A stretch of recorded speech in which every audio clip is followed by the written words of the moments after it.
Hello, everyone, and welcome to the Cathedral of Tennis, the Adams Tennis Complex, where we've got a good one for you today. It's Middle Tennessee versus Indiana live in ATC. I'm Dylan Simmons, your host, joined by Grant Langston. Grant, what a great day it's going to be for some men's tennis. It's a fantastic Friday for some Blue Raider tennis, Dylan, and I can't wait to see what these boys have in store for us tonight.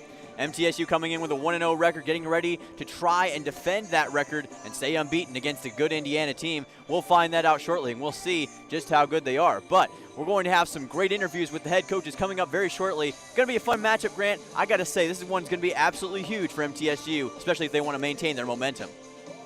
Absolutely.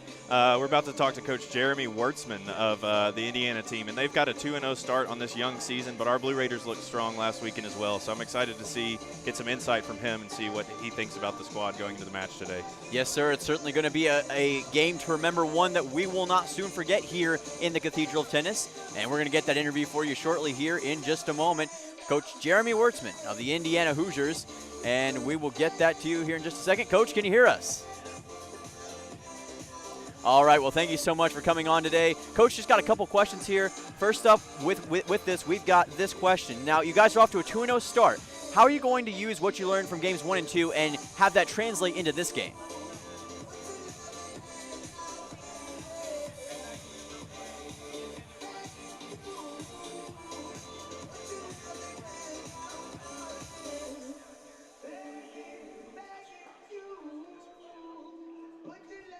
Well, hey, Coach, I hope the travels were all right. I was hoping you could tell us about some faces that we should be watching out for on your team this year. Obviously, like we've mentioned a few times already, the strong start. Who do we need to be watching for on those higher courts today?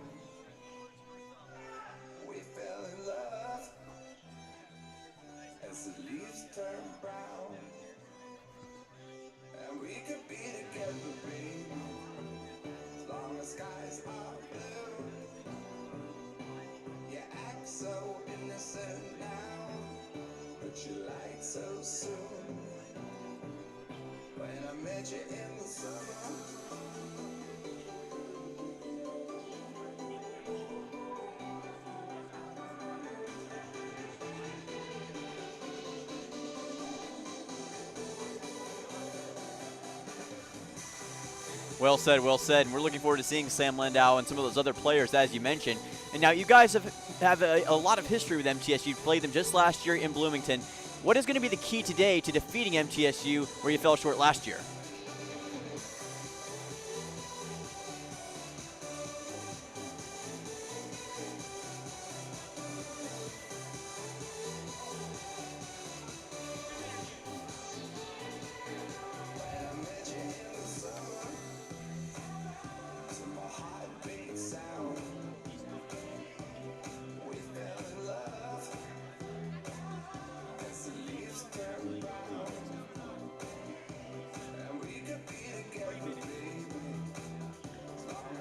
Absolutely. I like the confidence. Thank you so much, Coach, and good luck on the game today.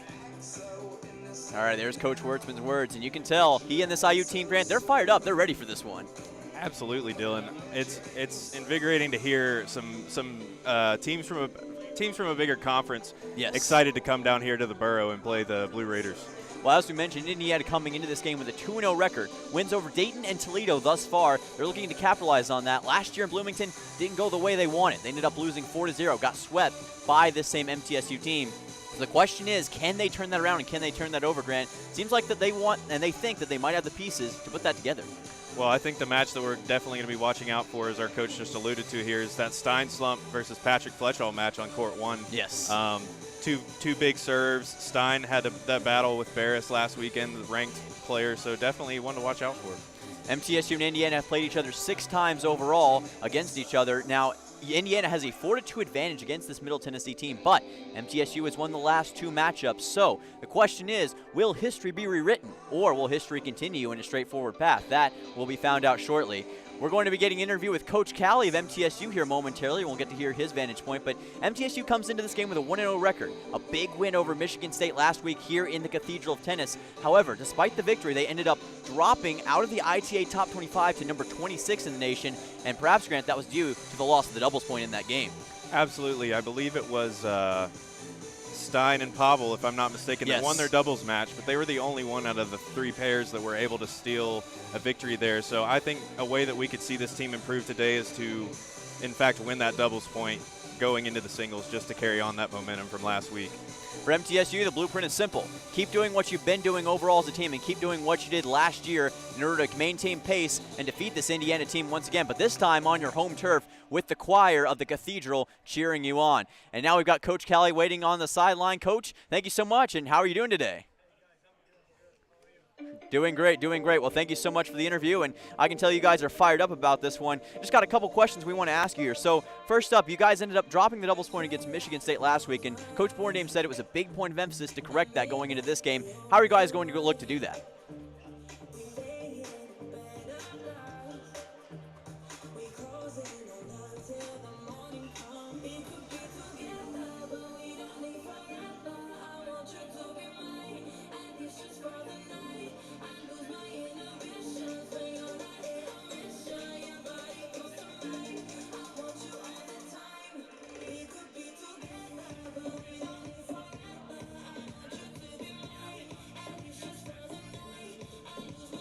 Absolutely, Coach. Well, as we mentioned, some of the younger guys, Marcel, Andre, had a lot of success in their singles matches. They had to fight a little bit, but obviously it's good to see them get a win to start off the season. How do you hope to see them perform today to seal up those lower courts?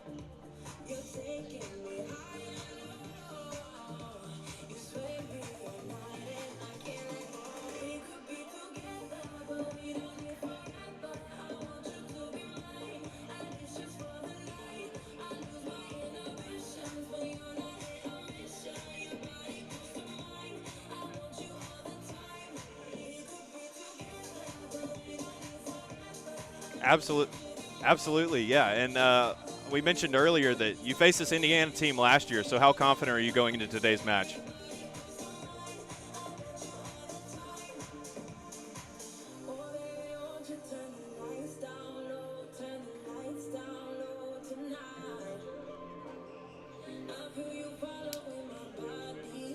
All right, well, thank you so much, Coach, and good luck today, and we'll see how MTSU does, but good luck to you guys. All right, so there's Coach Kelly with his great interview, Grant. Like the points he made, and you can tell this MTSU team, they're not going to back down either. It's going to be a fun matchup, and it's going to be interesting to see which of the two sides come out on top. Absolutely. MTSU is primed for another victory to set them on the right course for the season, to get back in those rankings, hopefully climb the ladder. That's what they're going to be looking to do. We'll see how it works out for Middle Tennessee, and we'll see how it works out for Indiana. Going to be a huge primetime showdown here in the Cathedral Tennis. Don't go anywhere live here on MTN Sports. We'll be right back after courtside ceremonies. Stay tuned. Mental health affects us all, whether you finish first or last. Whether you win or lose. The stigma around these issues causes those around us to suffer in silence. Mental health is nothing to be ashamed of. You are not alone. You are not alone. As a student athlete, As a teammate, As a friend, we pledge to continue the conversation. because it matters. because you matter. stand up to the stigma. Stand up. Stand up. Continue the conversation. You are not alone. I have a voice. You have a voice. We have a voice. Our voices can be heard Outside of sports. As student athletes, we have a platform. Now more than ever. It's important that we listen, learn, and lead, and raise our voices for change. We can all do more. Now is the time To make a difference. This is our chance. This is our chance to make a better tomorrow. Together, we will continue the conversation. we have a voice.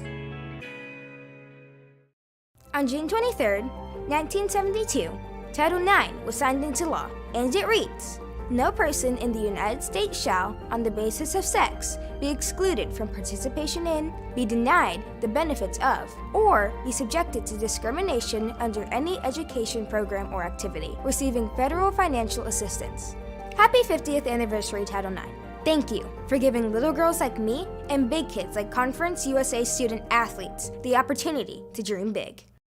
Mental health affects us all, whether you finish first or last. Whether you win or lose. The stigma around these issues causes those around us to suffer in silence. Mental health is nothing to be ashamed of. You are not alone. You are not alone. As a student athlete, As a teammate, As a friend, We pledge to continue the conversation. because it matters. because you matter. stand up to the stigma. Stand up. Stand up. Continue the conversation. You are not alone.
Good evening and welcome to the Adams Tennis Complex. This evening we have... Hello everyone and welcome back once again to the Adams Tennis Complex, the Cathedral of Tennis, live here in Murfreesboro, Tennessee. Dylan Simmons alongside Grant Langston once again. Grant, it's about time to get down to brass tacks. Absolutely. I'm excited to kick off these doubles matches, Dylan.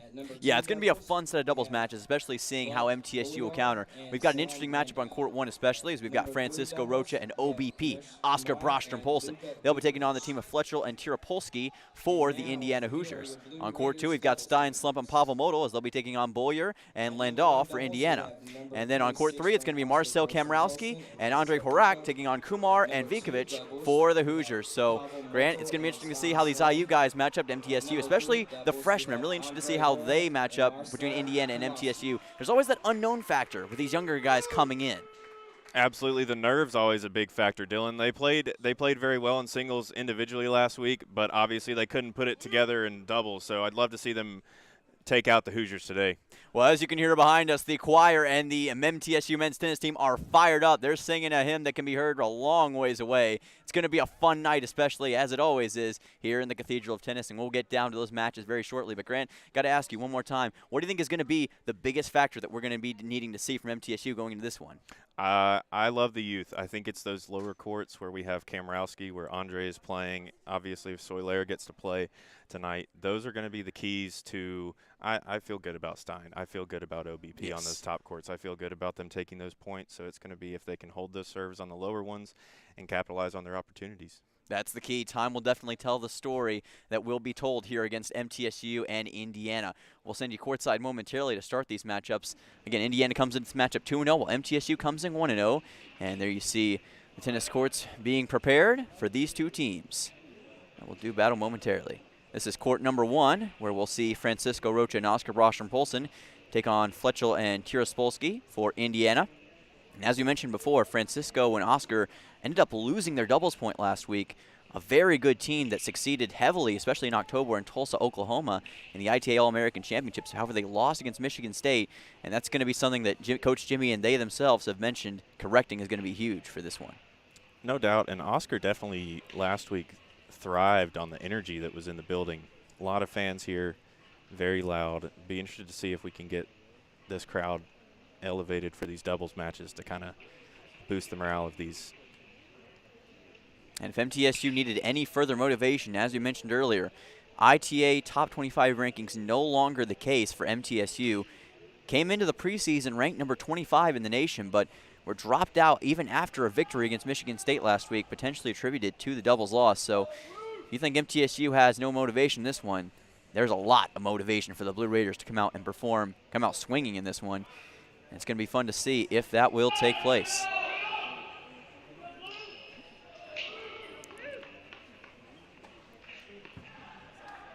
Indiana trying to maintain pace and trying to maintain a good start. They started off 3-0 last year as well, but ended up falling and fell to a 6-18 record after a pretty good start for them. So MTSU hoping to potentially keep up their winning ways, but Indiana trying to also maybe maintain a different pace this year and get things started off on a better foot and play better. MTSU wearing the black tops and blue bottoms. IU donning the all black today for those of you at home. And there's the opening serve as it goes wide. Sometimes the players like warm-up time as well, but already you're seeing Indiana wasting no time getting right down to it. Here comes the windmill. And that was an absolute dime right in the box that time, Grant. No doubt, Dylan. Indiana up 30-love. 30-love Indiana advantage, and much like last week, OBP and Rocha struggling a little bit early. Another quick serve, my goodness. Hoosiers lighting it up down there early. And that'll make it a 40-love advantage for Indiana. One thing we mentioned, MTSU trying to start off faster today. That one will be wide. Or no, actually they're going to call it was in. It was close on the monitor, but it looks like Indiana is going to take game one over on court one. So already IU starting to establish a bit of an advantage here, Grant. Bit of a shock here early. Yeah, no doubt. I mean, just straight serving it It's almost like running the ball down their throat. I mean, you got to at least attempt to send that one back. I mean, we can't be giving up points that easily. So that time will tell how that one goes. MTSU going to try to come back in this one, and ATC continues to wait in eager anticipation to see how the other courts will also be performing, as we will get you down courtside once again momentarily. But a game to keep an eye on for sure is OBP and Roaches. Meanwhile, we've got Kumar and Vukovic taking on Andre Horak and Marcel Kamrowski.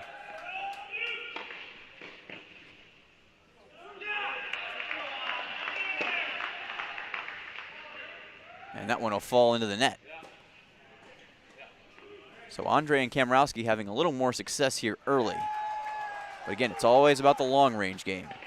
Andre, the freshman from the Opava, Czech Republic. What a placement that was that time. Put it through the target. How about that one, Grant? Yep, buried it in that back court. Nobody's touching that one. Absolutely not. That was perfect placement. Any Oakley accuracy that time from Andre Horak, and that'll lead MTSU to a 40-15 advantage here early. Break point coming up.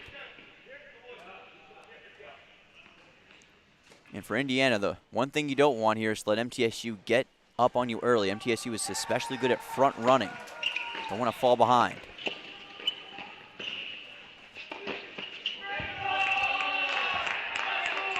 And again, MTSU strikes another nice break point, and the Blue Raiders are going to take game one for Andre Horak and Marcel Kamrowski. Yeah.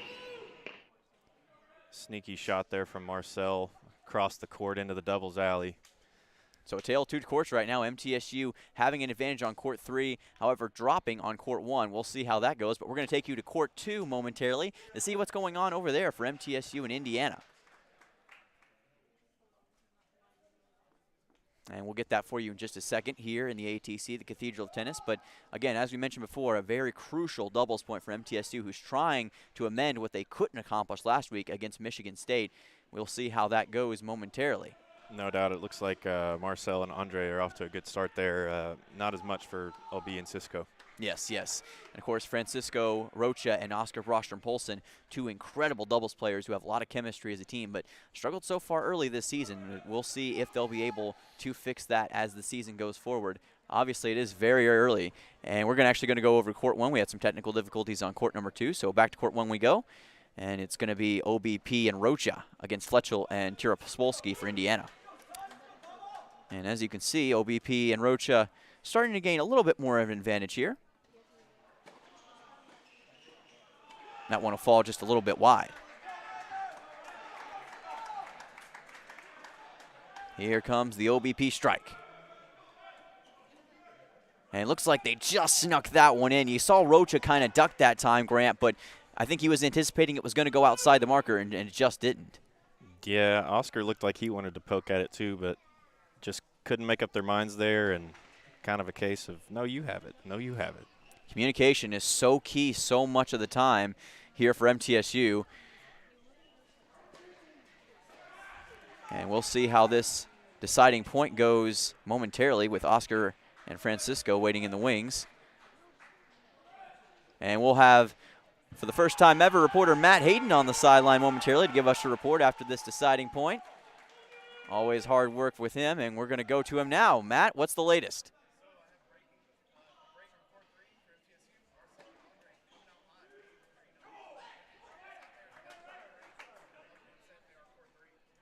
All righty, thank you, Matt. He's doing some great stuff on the sidelines, ladies and gentlemen. Matt Hayden obviously getting some big results, and that shows the story that's being told so far here, Grant. Well, the story so far is that it's really just both teams feeling each other out here. It's got a kind of neutral, almost even start out and see if somebody can get a leg up. In many ways, it's like a boxing match. You have to feel out your opponent first, and that's what we're seeing so far between MTSU and Indiana. But as they get more comfortable, the speeds of the players and the speeds of those hits are going to continue to rise. It's going to get very, very interesting as time goes on, and we'll get more action from the courts momentarily between MTSU and Indiana. Again, the Blue Raiders and the Hoosiers in such a very crucial matchup for both teams. Are you trying to reverse narratives? MTSU trying to continue a dominant home win streak that has seen them win 32 games in the last 3 seasons and just 1 loss in the last 3 seasons. So Blue Raiders are especially dominant here at home, Grant. No doubt. This is definitely home court advantage, and Yes. I think that can't be understated enough, especially in college sports. But yeah.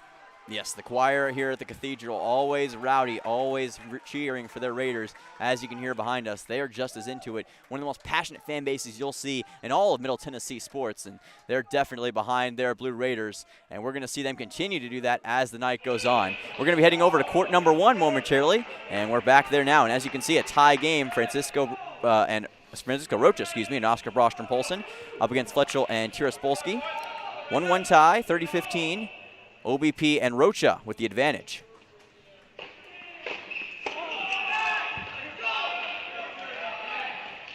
And a nice job that time by Francisco. And again, the ball falls into the net for Indiana. So an early mistake from the Hoosiers. And one thing you want to avoid, Grant, is the always intrusive double fault. Absolutely. Can't afford to go down like that here. Here comes the windmill. And that one will fall a little bit to the outside. And that's going to bring it to a 30-30 draw for the moment. Serve coming up.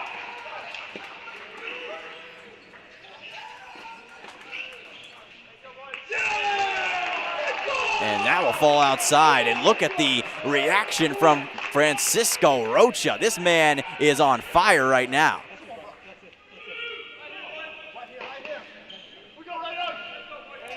And we're going to head it over to Matt Hayden now, who's got another update for us. Matt, busy times out there on the Cathedral tennis floor.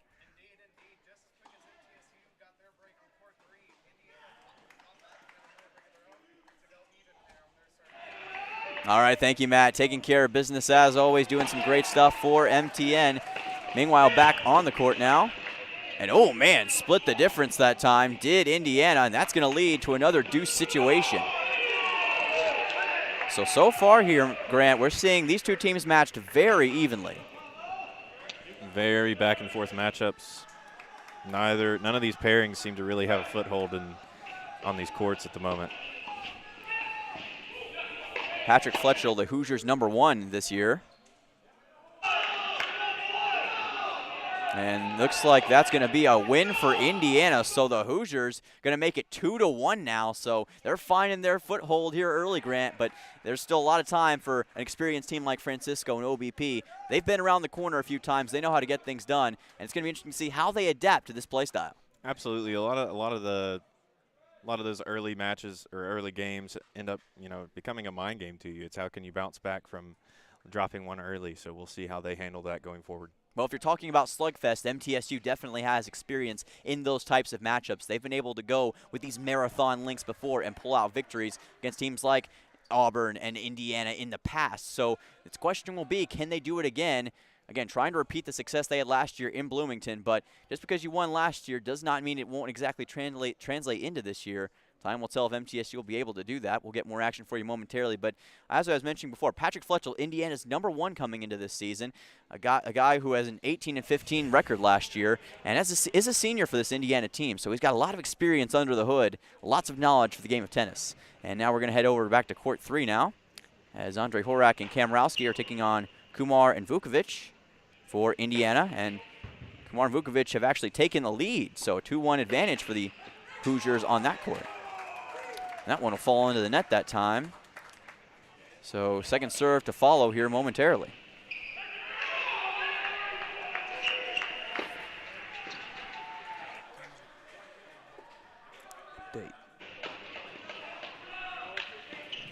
And that one will fall up. Sorry for the lag there, folks. And it looks like MTSU was able to take a point just then, as we see a nice fist pump that time from Indiana. And another serve coming up here momentarily for the Blue Raiders.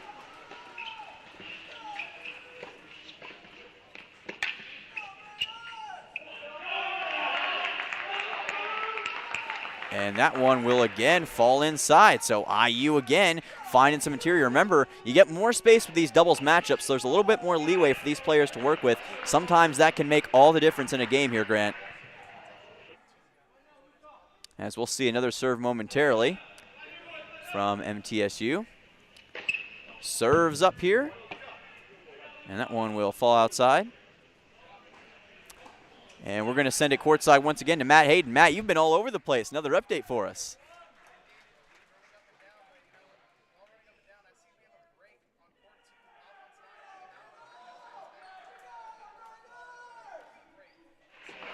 All right, thank you. You keep burning those calories, man. Doing some great work for us is Matt Hayden.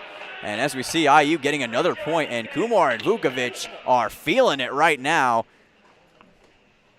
They absolutely have that sunshine in their pocket at the moment. 30-15 IU.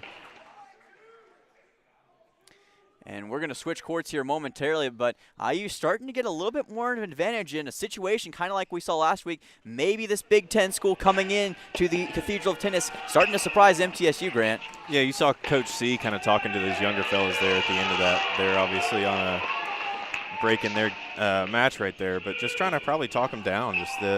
They've lost a bunch of sets in a row here and need to get back in it. Got to calm their head, take a deep breath, and get back at it. That's what MTSU is trying to do right now, and as you just saw, OBP and Rocha had a little bit of success just then as they're taking on Fletcher and Tiraspolsky. Fletcher, of course, the #1, as I mentioned previously, for IU. 18-15 record last year, including 4 Big Ten victories. And there's another win for OBP and Rocha, and now we're starting to see that chemistry come together.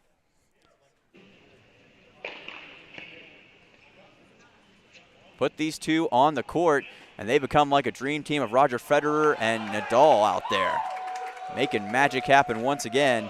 Trying to leave as much of a mark on this game as a Sharpie would on a piece of paper. Can we make the Nadal comment anymore after his early exit in the Australian? Well, that's true. He's been having his own issues. Maybe more Djokovic here. And a big spike that time from IU, but the serve was invalid, so we'll see another one coming up. And that one falls into the net. So MTSU's had a bit of an issue so far with some of these lower hanging shots falling into the net sometimes here, Grant. Absolutely. Never easy to return, but definitely going to have to reverse course there if you want any shot at winning this match. And that's what they're going to look to do here. Indiana's 2 wins thus far this season, 4-1 and 4-0. And again, that one's going to fall into the net. So IU continues with these quick dynamite serves. They've got Usain Bolt speed coming off the racket, and it's hard for these players to counter that. 30 love, Indiana on top here. And make it a 40-love advantage. Fletcher and Tiraspolsky have found something in that box. They're making it work, Grant.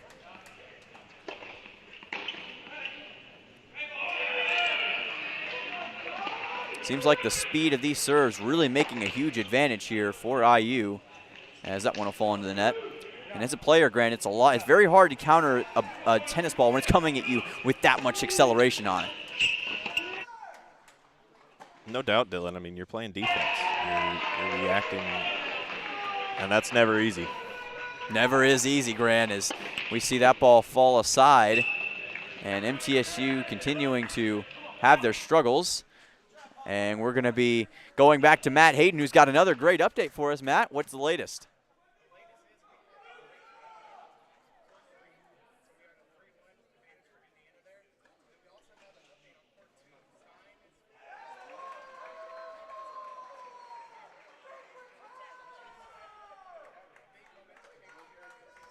Momentum is definitely starting to change here, Matt. Keep up the good work as we go back to court #1, and we see IU with a 40-15 advantage for the moment, but MTSU not going away. There's one thing you got to know about OBP and Rocha. They are stubborn. They are not going to take a defeat that easily. They're going to keep at it as much as they can. And they feed off the crowd, and as this crowd gets more invested, they continue to heat up as players. That one will fall into the net once again. They've battled back here, Dylan. It was 40 love here a minute ago, if you remember, and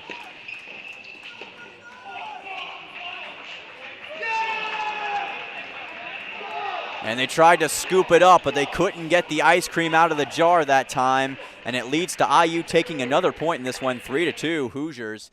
And we're going to go over to the crowd now to see their reaction. As you can see, some mixed thoughts here on the Cathedral. They aren't exactly liking the sermon thus far, But time will tell. We'll see if they can get turned around. But as you can see, it's incredibly packed here. Of course, the crowd always comes out and gives this team a great, great amount of support, and that's what you love to see. But as for MTSU, they're having, again, a little bit of an issue thus far with doubles, and that's been one of their bigger struggles. Maybe a surprise thus far, Grant, but maybe a bit of a theme starting to emerge, but MTSU still with time to turn it around. As we see Kumar and Vukovic take another point here.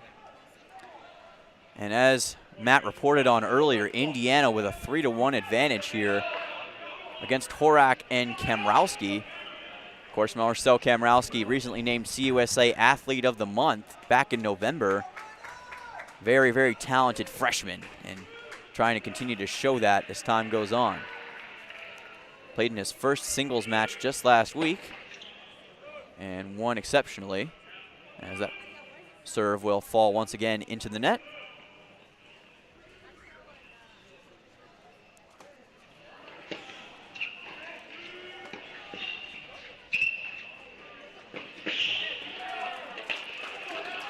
And again, they lost sight of it, and again, IU pounces on their prey and adds another point to the scoreboard. Make it 40-30 Hoosiers. And if it gets to a 4-1 deficit, Grant, you got to imagine that that is going to be a very tough deficit for this MT team to come back from. Very big mountain to climb, very big mental hurdle just for these two young Blue Raiders. Serve coming up here for IU.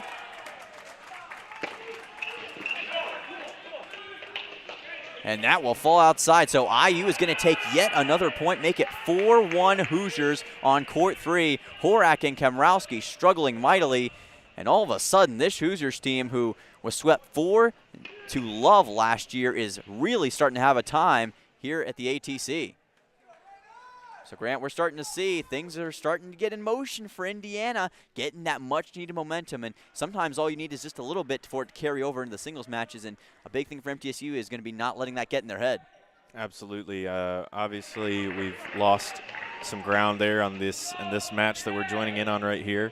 Our Oscar Bostrom-Polstrom and Francisco Rocha are back on the near side. Serve coming up here from OBP. And we saw the trick shot from Rocha that time. He was trying to hit it to the side, but he just couldn't angle it the right way. Ended up costing him that time. And we do want to mention that Court 2 currently not working on play site. We apologize for those technical difficulties. We'll get a score update from that as soon as we can. OBP getting ready for his next serve. And oh my goodness, talk about a bullet delivered from the chamber. OBP absolutely with a bomb to the box that time. And that'll make it 40-15 MTSU. And this has become a very back and forth affair, and it almost seems like whoever is serving gets the advantage in this one, Grant. I'm seeing out of the corner of my eye here some exciting action over here on court 2, so hopefully our guy Matt will come back shortly with some news on that update. Matt Hayden, the MVP, doing some great work on the sidelines.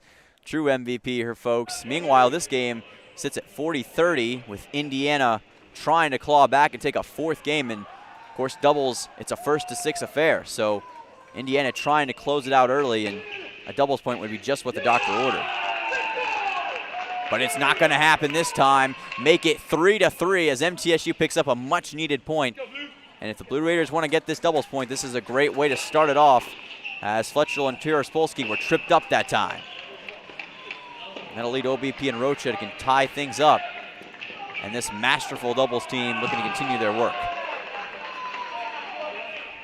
See Coach Jimmy Borndame on the far right of your screen near the ITA official, watching this match very intently. That one kind of went off on a pop fly that time, and that was not going to work.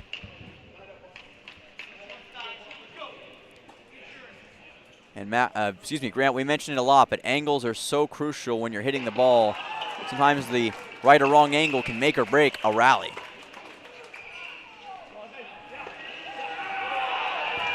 And we've got another courtside update from the one, the only, the man, the myth, the legend, Matt Hayden. Matt, what's the latest down there on the court?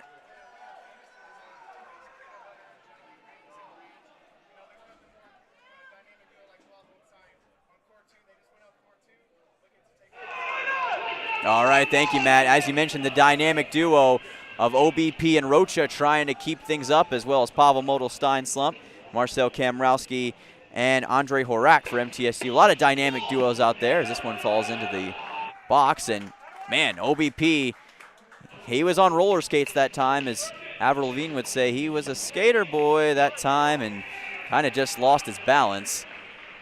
So he'll have to try to recalibrate. MTSU down 15-30 for the moment.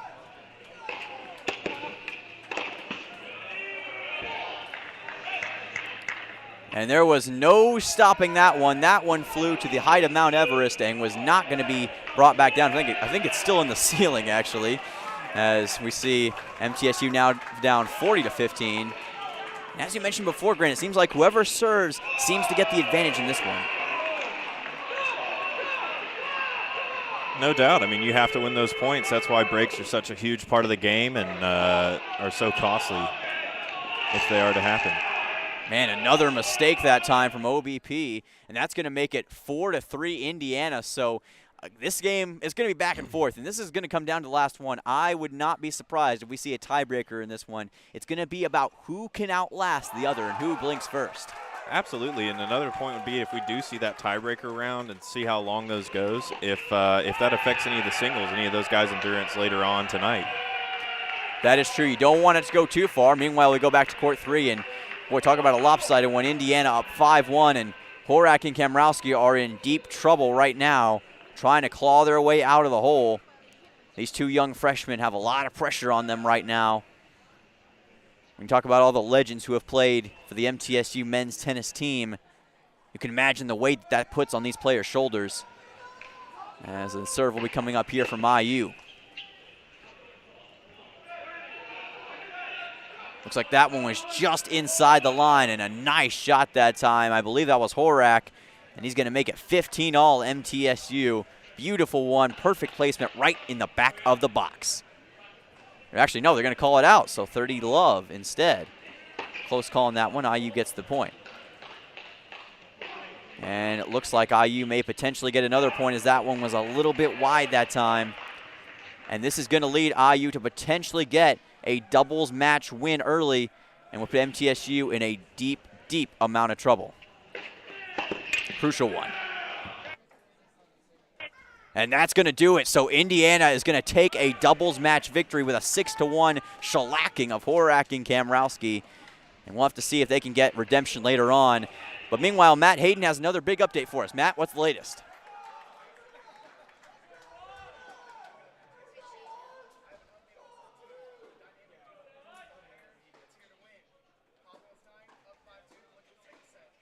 All right, thank you, Matt. Love to hear that. We've been waiting to see her on Court 2 to hear the Court 2 update, and that was a big one that we've been looking for. And it's going to come down to Court 2 and here on Court 1. Meanwhile, Indiana's got a 4-3 advantage on Court 1. Fletchel and Tiraspolsky.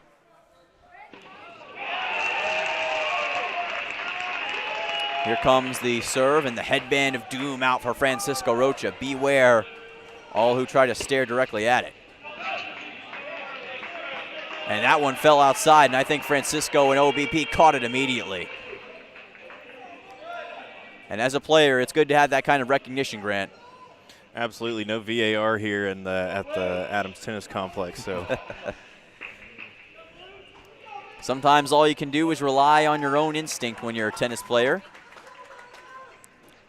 As we see a conversation between OBP and Rocha, these two know each other so well. Francisco, the graduate student, meanwhile Oscar, the sophomore, as this one served up. What a job. I believe they're going to count it, and they will. OBP. Oh, my. What a play that was. Yeah, just a little too much sauce from Indiana on that last ball, and the Blue Raiders hanging around here on Court 1. And that's what they've been trying to do all day. Just hang around. Just keep winning, baby, as Al Davis would say. Don't quit. Don't give in. You see Marcel Kamrowski and Andre Horak looking on very intensely at this one. They know how crucial this is, hoping to get an amend here. Meanwhile, Court 2 apparently looks like has been concluded, and I believe that's what we're going to get an update on. Matt Hayden, what's going on?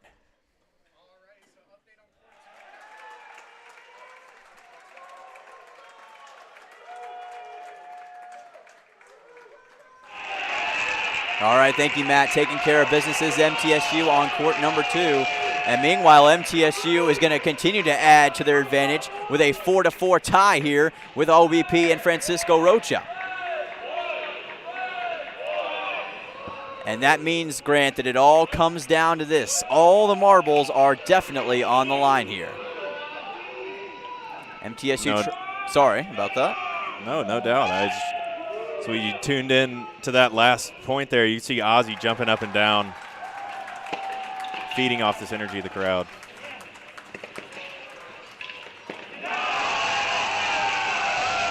And there's again some of that raw emotion coming from OBP and Francisco Rocha. They feed off the crowd like Popeye does spinach. And they are getting that spinach injected directly into their bloodstream right now. And it's called adrenaline. And it lifts players to new legendary heights. Serve coming up here from IU.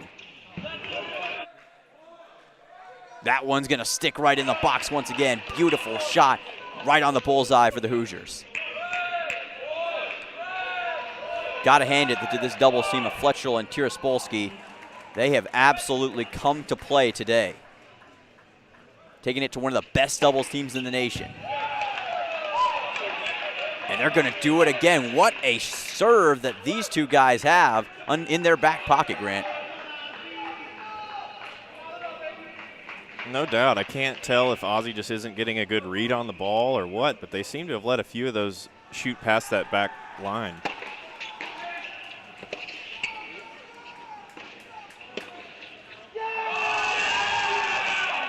What a placement again, right on the line. This IU team of Fletchel and Tiraspolsky continuing to build momentum as they get it right along the sideline. And there was little margin for error that time, Grant. Yeah, there's some pretty ridiculous bend on that ball just to get it to tap the line, and Indiana leads 40-15 here on court 1. 40-15, trying to make it 5-4. And that one's too far. You see the call from Francisco Rocha, eyes directly on it. But as you mentioned before, Grant, MTSU may be having a tough time reading some of these serves. And that one's going to fall short. IU's going to take it 5-4. And that means this game has the potential. If MTSU can get the next point, it will go to a tiebreaker round. But if Indiana can get this, they can end it without having the necessary features to do that. But it's going to be one that you can feel. You can feel the intensity here in the Cathedral Tennis, Grant. This is when clutch genes are needed. It's the Tom Brady gene for these players. We'll see who's got it. Absolutely. We've laid the groundwork thus far. Obviously, carry over this emotion and this energy into those singles matches. So looking for Stein and Pavel to take care of business there. Actually, excuse me, I don't believe Pavel's playing in singles tonight, but obviously Stein to continue his run of success there. And Marcel and Andre to bounce back. I mean, they just got blown out, but also got some extra rest there. So looking forward to what the rest of the night has to bring. We'll see if they can capitalize on that rest momentarily, but you got to imagine that these two guys, Francisco and OBP, are definitely going to be feeling it here on court number 1 and in the future with these singles rounds. Indiana trying to shut the door on this doubles point round. It's OBP with the serve. Rocha spiking it down, and they're going to rule that it is a no serve. Second one to come.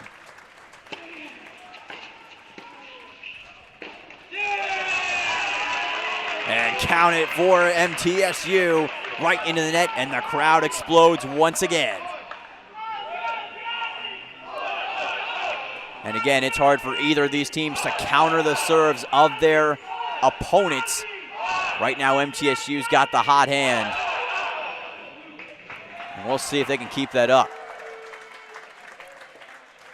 Here comes the serve from OBP. Again, and what a beautiful placement of the ball it was. Oscar Brostrom Poulsen. Yeah, Dylan, the Aussie chants have been ringing loud here for a couple minutes, and obviously whenever you see that big fist pump and that huge smile, it only means good things are happening on his court. You heard the Aussie chants, as you mentioned. Will we hear more in just a second? Ooh, what a near hit that was for Rocha. You saw the backhand. He was trying to make magic happen, but he just couldn't fit it in that mailbox, and that's going to make it 30-15. But MTSU holds the advantage for the moment. Folks, again, no understating how crucial of a matchup this is. No less than the doubles point on the line for MTSU and Indiana. And that one's going to fall in the net. Second serve from OBP.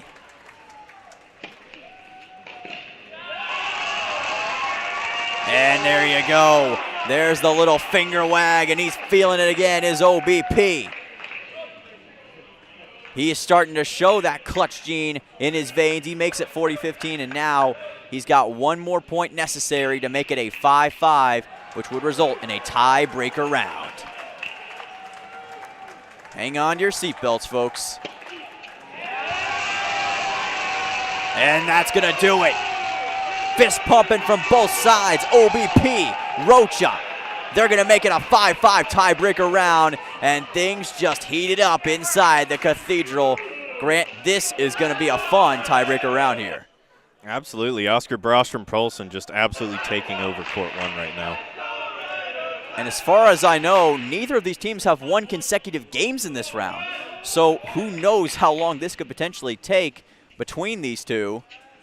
It seems like whoever gets the serve gets the win, but time will certainly tell.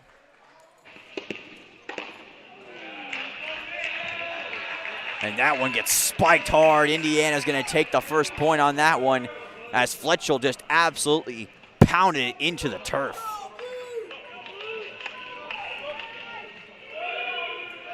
You see the head nod from both sides. It's that little bit of communication, not even verbal from those two. They know each other so well, trying to put it to good use here. Serve coming. And that one's going to fall outside, it appears. So second serve to follow.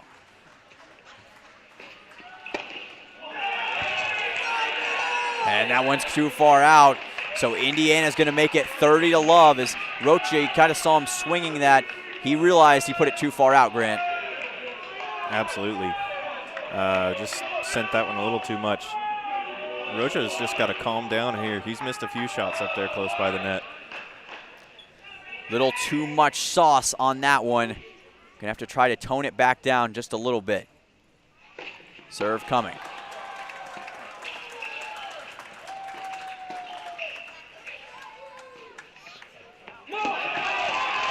And count that one for MTSU. Falls just to the outside. Indiana trying to get it into that pool pocket in the back corner, but they didn't have enough that time. MTSU's going to make it 30-15, and Coach Borndane comes over to have a conversation with his two players. And you know he wants to amend for last week as well. He wants that doubles point. He's been around the block enough to know how crucial it is.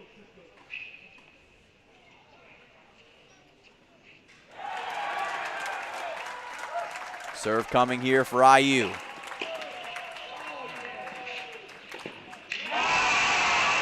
Look at the technique that time as they moved up. They're going to tie it at 30.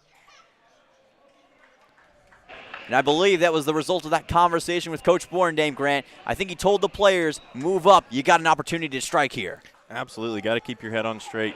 Coach wanted to make sure his top guys have the best opportunity they can to put this game away. Coach Borndane's so good at mid-game adjustments.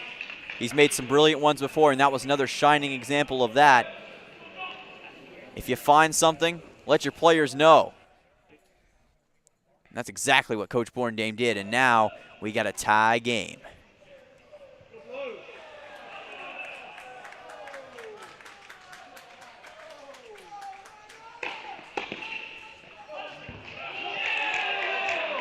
And they're going to say that it was out. I think OBP thought it was in, but IU rules it out, which should make it a 40-30 game for the Hoosiers. And you kind of see the disappointment written on their face. They thought for sure that it was in, but that is not the call. Serve coming from IU.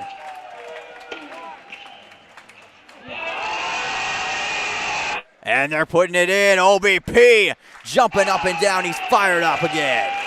I'm going to say call it a makeup call, call it what you will, but it counts. And now we've got a break point deuce situation.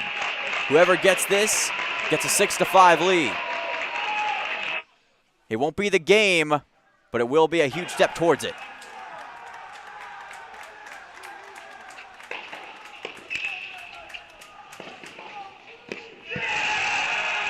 Oh my goodness, what a backhand that was. And Indiana in a dogfight has taken a 6-5 lead.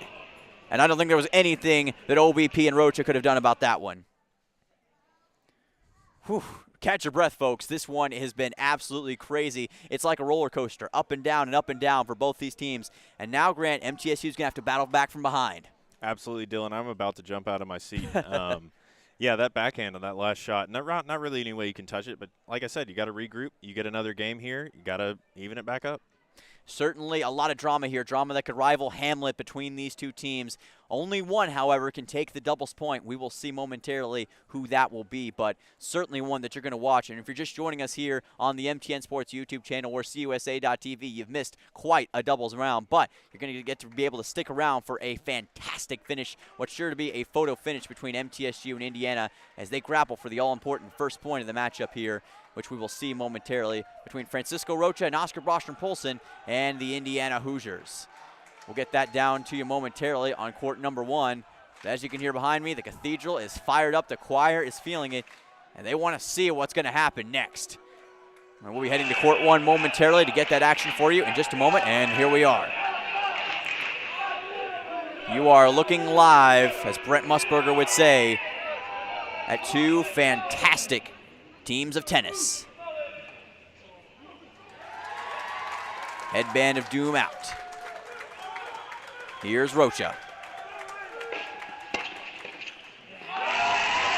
What a spike. OBP putting it in the perfect placement once again. And he wants to hear it from the crowd.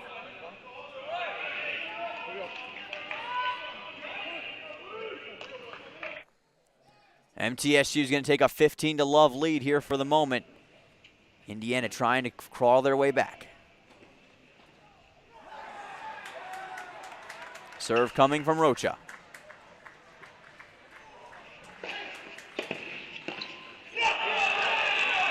And that one's going to fall just short on the net, so Indiana ties it up once again, 15-all. We mentioned who was going to blink first. A lot of times these long-running games come down to cardio even here, Grant. How well is your conditioning? How well have you prepared yourself in the offseason, especially with a game this early on in the season? Exactly, and the longer these games go, the more stakes that are built up here, the more that it's going to, the more it's going to affect the singles round after this. First serve falls short for Rocha. And also maybe the mental aspect, the head games. You don't want to let the deficit get to you if you're MTSU or if you're Indiana. You don't want to let the lead overtake you and get you to being too confident. Serve coming.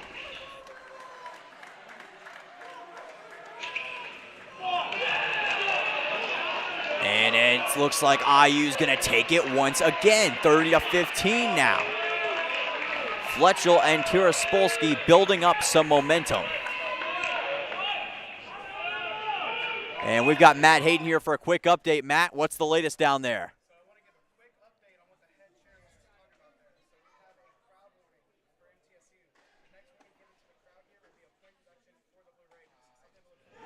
Wow, so a big update. Thank you there, Matt. As you mentioned, you do not want a point reduction. That's probably why the Cathedral has gotten so quiet as of late. Can't imagine what that would be for. And that one's going to fall short once again. And yeah, like you mentioned, Grant, crowd is such a huge aspect for MTSU, and not having them fully in your pocket might end up hurting. But Indiana wants to close this out right now and get that doubles point. MTSU with their backs against the wall in a match as blockbuster as Avengers Endgame. These two teams fighting for everything. Rocha with the serve.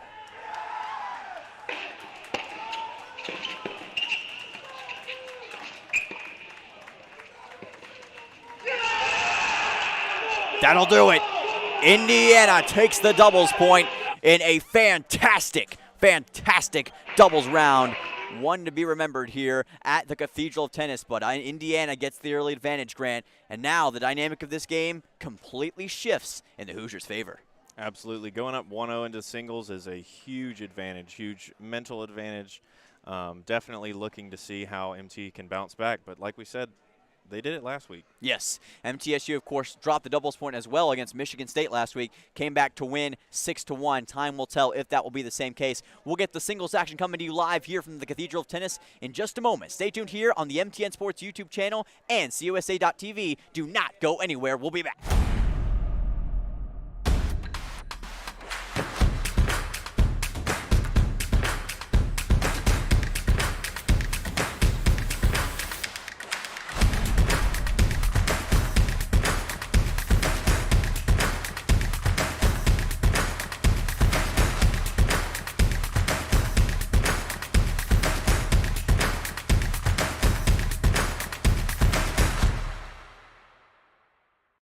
On June 23, 1972, Title IX was signed into law, and it reads, "No person in the United States shall, on the basis of sex, be excluded from participation in, be denied the benefits of, or be subjected to discrimination under any education program or activity, receiving federal financial assistance."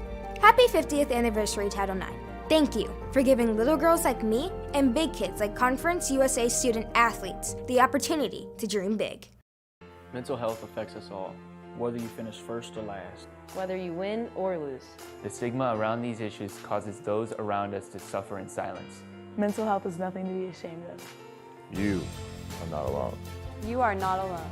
As a student athlete, As a teammate, As a friend, We pledge to continue the conversation. because it matters. Because you matter. stand up to the stigma. Stand up. Stand up. Continue the conversation. You are not alone.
Hello, everyone. Welcome back once again to the Cathedral of Tennis here in Murfreesboro. Dylan Simmons and Grant Langston alongside me here. Singles action coming to you here momentarily, Grant. MTSU, of course, dropping the doubles point just a second ago. So now this is going to be very crucial for the Blue Raiders if they want to take victory here, Grant. Absolutely. Well, Dylan, as you see the action starting behind us, we're going to head back in here to court 1 where we have our top Blue Raider, Stein Slump, taking on Patrick Fletchall.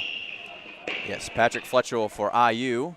Match in progress, and Stein's going to take that quick point and make it 15-all. Both these players, graduate students. And Stein, the graduate student. That was, no, it's not Francisco Rocha. He is on court 2. Serve coming up here for IU.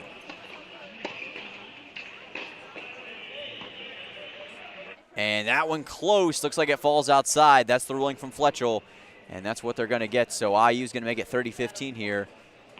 And Stein, of course, coming off a very big win last week, Grant. Picked up a big win over Ozan Barris, who was one half of the U.S. Open Juniors champions just a few short months ago, and a guy who had been on a huge radar for Indiana, or excuse me, for Michigan State, as that one falls out. But Stein's got a lot of momentum going into this one, as that one's going to fall into the net. And Stein will take it back. 40-15 Indiana, currently with the advantage. Serving is Patrick Fletchall. And a quick look here at the crowd here at the Cathedral of Tennis.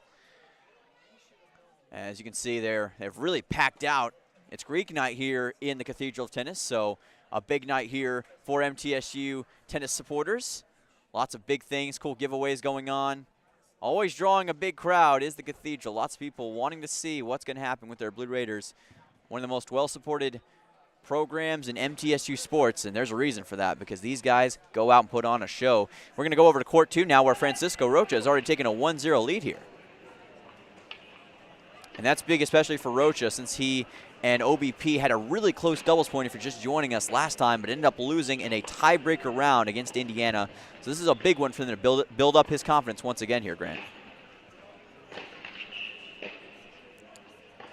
That one will fall short, and Vukovic will serve for the second time.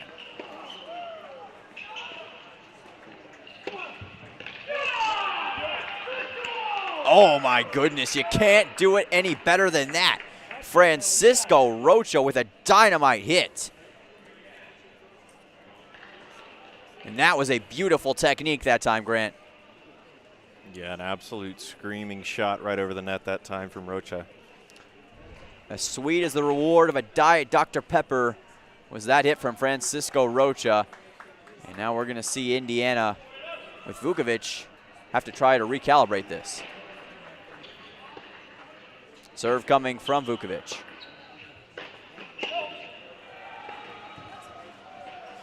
And that one will be ruled out by Rocha.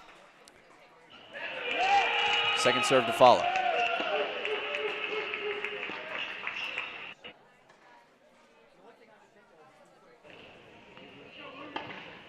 And Rocha will take things back here, as I believe that Vukovic might have picked up that point, and he did, make it 30-15 for Indiana. MTSU still with the advantage on this court, though, with Francisco Rocha. This is the matchup between the top 2 for each team. And there was a bit of a lineup change here in the singles matchups, as Marcel Kamrowski was originally slated to be on court number 6, but he is now on court number 5. And meanwhile, Pavel Model has been subbed in. Now he is playing on court number 6. So much like an adjustment from last week against Michigan State, that is what Coach Borndame has decided. And speaking of updates, the man who's always got the latest news, what's the latest here for Matt Hayden?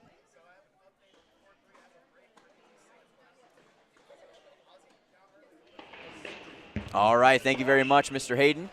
Always delivering that good news that time. And as we were talking about, Sam Landau and Oscar Brostrom-Polson, big matchup to watch there as we get back to this one, as that one will fall short. But Landau, a very highly touted player, a 5-star recruit from Los Angeles, California for the Hoosiers. And they've got big hopes for this guy as he continues to make his journey upwards. But when you're a freshman, when you're already the 3 seed, that should tell you something about a player here, Grant. Absolutely, but he should always keep the front of his mind that he is dealing with a much more experienced player in Roca here. Wisdom always pays dividends for a player. Serve coming from Vukovic. And that one will fall to the outside. And the second serve here to come.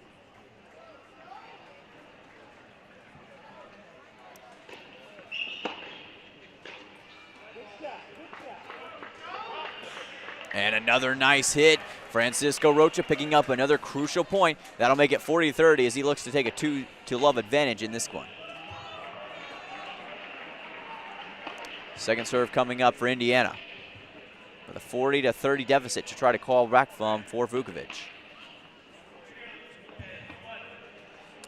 A little bit of a lull in the action here as they look to recollect the tennis balls.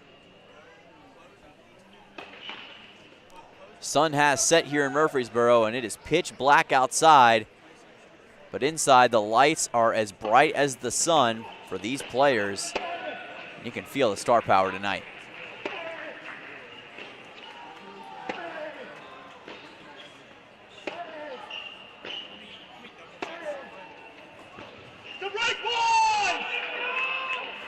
And Rocha's fired up about that one. He gestures to the crowd that he's got a victory, and indeed he does. That should make it 2-0 MTSU with Rocha as he looks to take this opening set in this singles round, which would be huge for him. And he's getting a little bit of that advantage and a little bit of that moxie early here, Grant.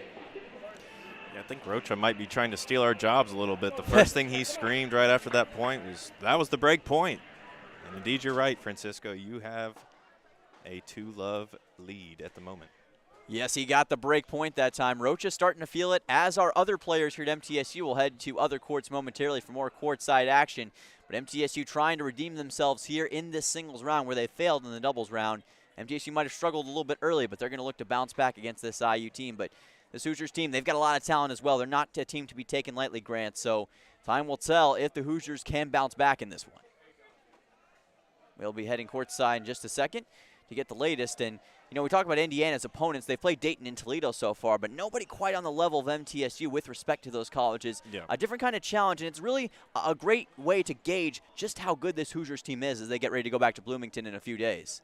Absolutely, but I think it's also a measure of what this MTSU team is. Can they take care of business against a solid opponent, but one that they naturally probably should beat?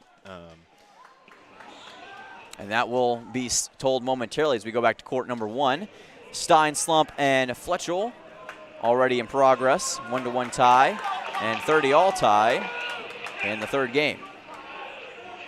And that's a big serve from Fletchel. He's going to make it 40-30 with a beautiful shot right there. And it's 40-30 for Indiana and Fletchel as he continues a nice run of form here lately. Fletchel from Carmel High School in Indiana. And that one's going to fall outside. Another point picked up. So whether you call it Carmel, Caramel, or whatever, this guy is making his hometown proud with another big shot right there. And Indiana is going to take a 2-1 advantage on court number one. And it's going to be interesting to see how Stein Slump will be able to bounce back from that one. But, you know, MTSU, it's still early in the season, Grant. They've got a lot to learn, but it seems like that amount of stuff that they have to learn is starting to come to a head here. Absolutely. Stein, great record in the fall, victory earlier in the week. I have no doubt that match will be one to watch throughout the evening. So we tune in here to Oscar Brostrom Polson with a 3-love lead already on Sam Landau over here. Yeah, we talked about the highly touted freshman Sam Landau, but OBP has not been intimidated in the least. In fact, it's been him who's been doing the intimidating as of late. And that's going to fall outside once again. So Oscar Brostrom Polson has really found something in this singles matchup, and sometimes it's all about scouting out your opponent, and that's exactly what he has done thus far. Landau going to try to come back here.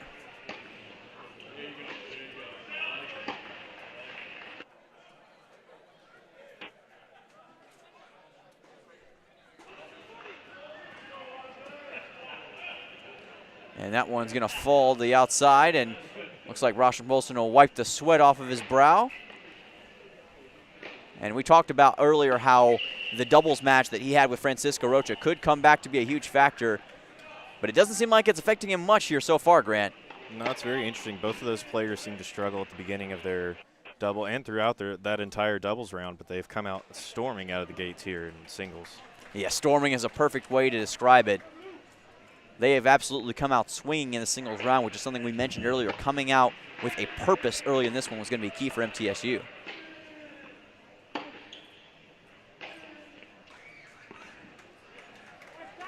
And that one will fall just to the outside, so Oscar Brostrom-Polson can't quite lock it up yet, as Landau will live to fight another day for now. We'll get back to that game momentarily, but a bit of good news for MTSU over there on that court, and really on all the courts, MTSU hanging strong thus far and finding some form. As we go back over to our next court, as it's Soiler and Boyer, court number 6 between MTSU and Indiana. Already in progress, a 2-2 tie and a 15-all tie in this one.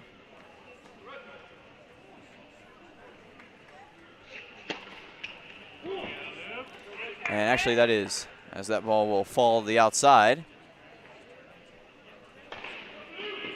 And we'll see another serve coming up here momentarily from Boyer. Or actually, excuse me, this was Kamrowski and Boyer. So this is actually, looks like court number 5, I believe. So our apologies on that one. A little bit of a glitch in the system.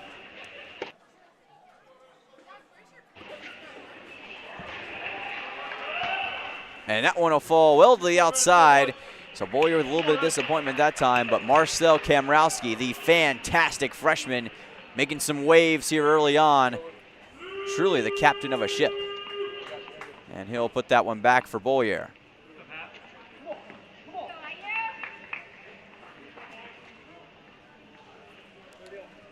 Boyer getting ready for the next serve.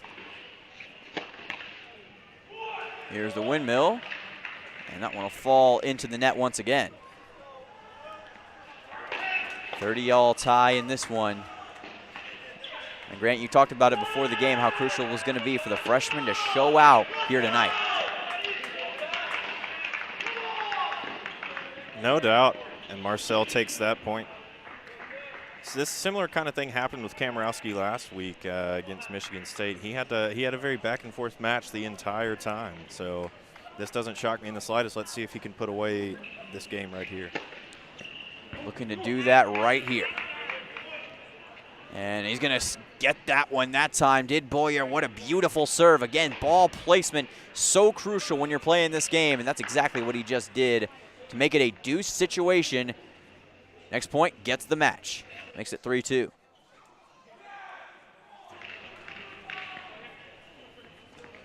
And that will fall short of the net. Second serve to follow.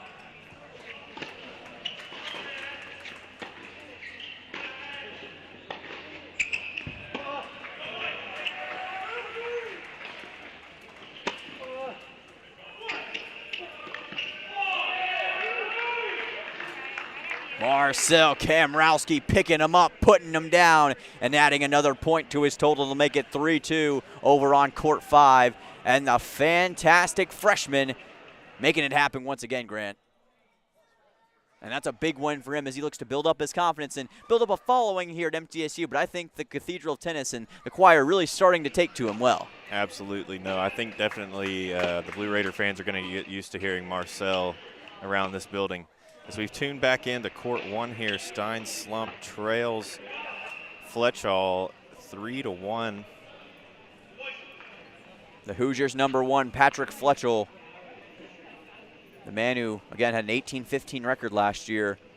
Didn't have the season maybe he would have liked, or at least not to the level he would have liked, but there's a reason he's IU's #1. And with his experience, he's also a graduate student, and he has a lot of experience underneath his tool belt, and he's going to try to use it here momentarily, as we're going to head over to court #3 now with OBP and Sam Landau. A 5-0 advantage for Oscar Brostrom-Polson as he looks to take the first set in this one. And they're currently in a break right now. And for the OBP, this has been a big turnaround for him thus far, as He struggled, ended up losing the doubles point as you mentioned earlier. But he's got an opportunity to really crunch down on this one. And it's going to be Landau who will be serving momentarily. Sam Landau, again, the highly touted freshman, in a 5-0 deficit right now. A huge mountain to climb out of. But the thing about singles matches, we have to remember, it's best out of 3 sets. So still a chance to come back, but you got to imagine that you wouldn't want to fall behind this early, Grant.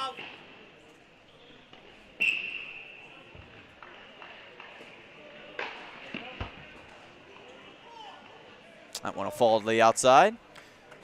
No, definitely not with this bad of a loss.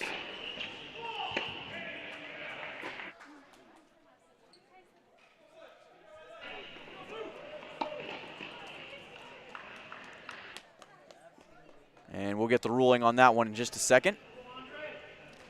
As OBP, well, and he does take a 15-0 lead. So Oscar Brostrom-Poulsen again in the driver's seat. Serve to come. And that one hit the net. So we'll see another serve coming up for Sam Landau.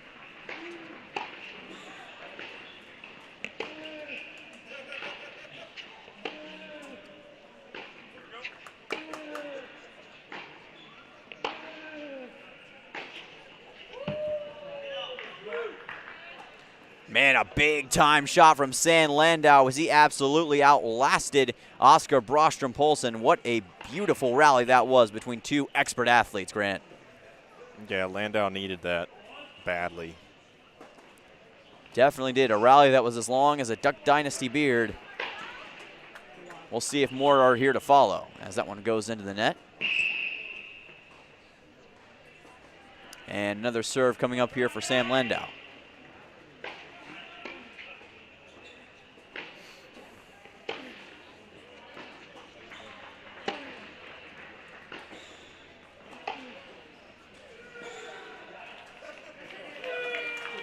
And that one will fall just to the outside, so that's going to leave Landau to take a 30-15 lead.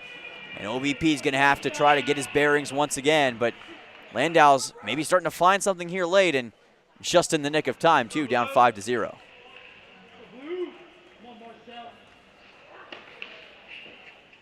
From the left side.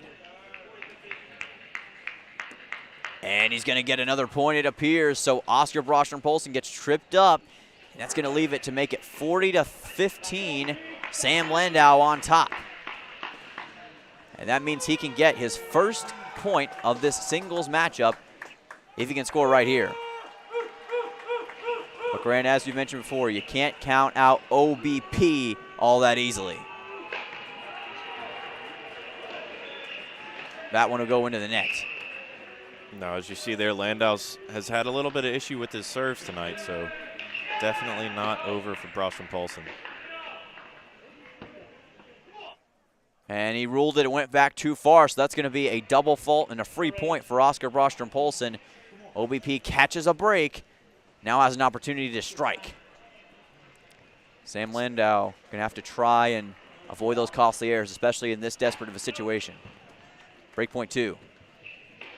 And that one will fall to the outside. And speaking of break points, Sam Landau's down 2 breaks in this set already, so.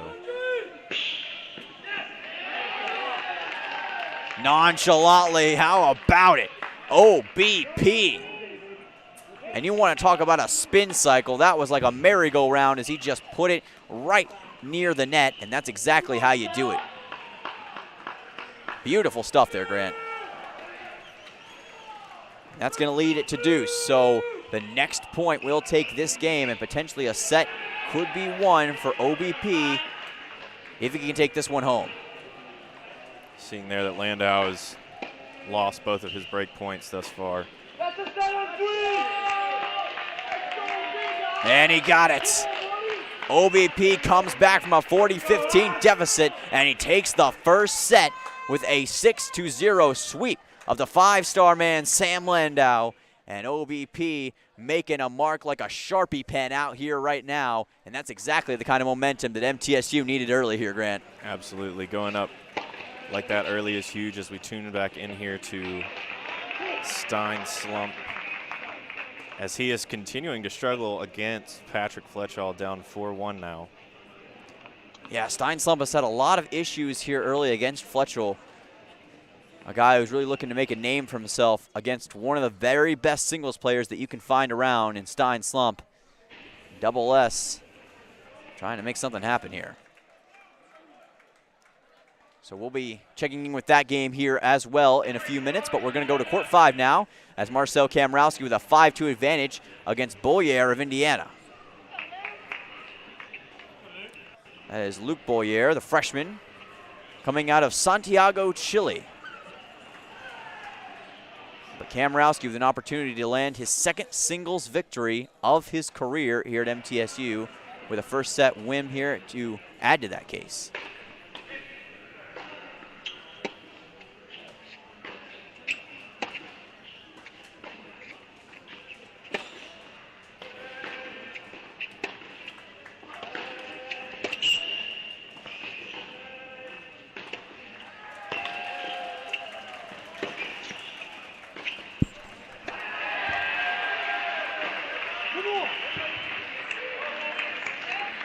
And that one will fall just to the outside. A beautiful rally, but Boyer gets the better of Kamrowski on that one. But a beautiful form, just a little bit too high that time by Marcel there, Grant. Yeah, a bunch of hits back and forth there. Just a shot that you don't necessarily expect to see made by many people that are playing out here today.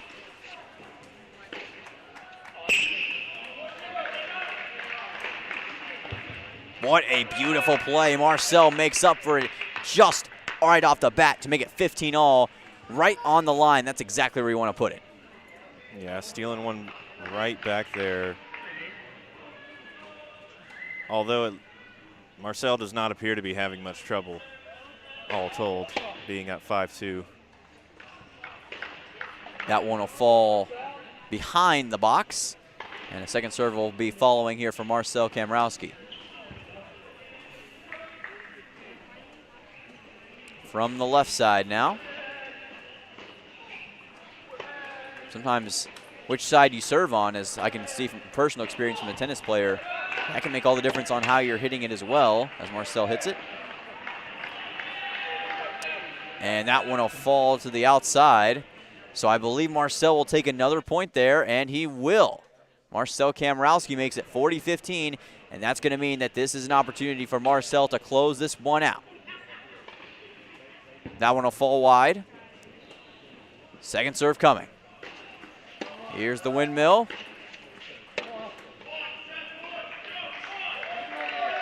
Give the first set to Marcel Kamrowski. He does it in great fashion, and the fantastic freshman does it again, and that's going to lead to another MTSU set victory. Big-time stuff here for the freshman, Grant.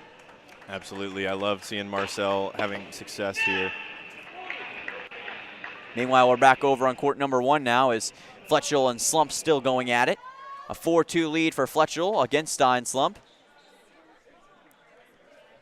As we see a 30-15 advantage also for Fletchall.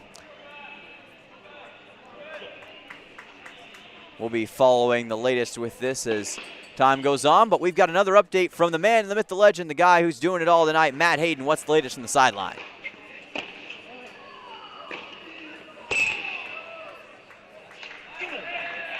All righty, so that's absolutely huge, Matt. As you mentioned, with these two teams, thank you again for the great update as always. But yeah, Pavel Model, who Coach Borndame put in late, a late game adjustment, dropping a break. So this is going to be a game to watch out for as time goes on. Yeah, that's huge, especially since he was dropped down to the 6th court. You hate to see that this early in the match, but we'll see how Pav bounces back here as we progress through the night. Well, they call him the Czech assassin for a reason, because he is usually the guy who closes things out. I like to dub him the closer as well, because he's usually the guy who gets things done for MTSU. If MTSU is going to pick up a victory, he might be the guy to watch out for as the night progresses forward. But we're going to get you to more courtside action momentarily between MTSU and Indiana. And we're going to go over to court number 3 now, where Oscar Brostrom-Polson already up a set and capturing more points here.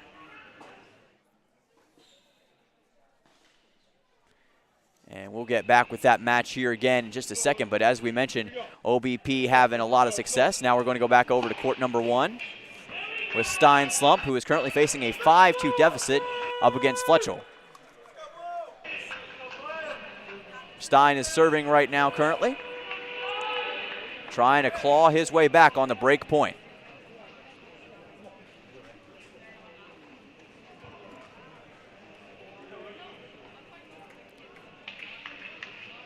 Slump trying to get out of this slump right now. Here comes the serve. That one will fall well outside. So Stein will get the early advantage to make it 15 to love. Second serve to follow.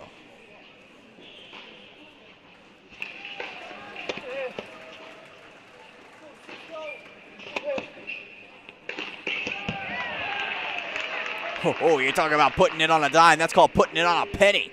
Stein Slump with a beautiful placement of the ball and some power to back him up. And that's the kind of stuff, Grant, that isn't just learned overnight. It takes years and years of dedication to be able to hit the ball with that kind of acceleration. No doubt, a big smash like that takes a lot of focus and concentration. Stein with the serve. Slump gets pumped up once again. Make it 40 love Stein Slump as he is taking it to Fletchel right now. Patrick Fletchel definitely feeling the heat at the moment as Stein Slump is trying to prevent this from being a 1-0 deficit for him in the set. And that's going to make it 5-3, Patrick Fletchel. So Stein Slump picks up a much-needed, crucial victory here in set 1 of their singles matchup. Definitely one we're going to be watching with very, very much intensity as this night progresses forward. These two guys have been going at it back and forth for quite a bit now. Fletchel with the serve. And he's going to put it right on the line. Man, Patrick Fletchel, this guy has some insane accuracy. He can put it right in the perfect position, Grant. No doubt. That's got to be extremely frustrating for Stein, but he's just going to have to find a way to get over there and send it back. That's the key for Stein Slump. And Double S awaits the serve.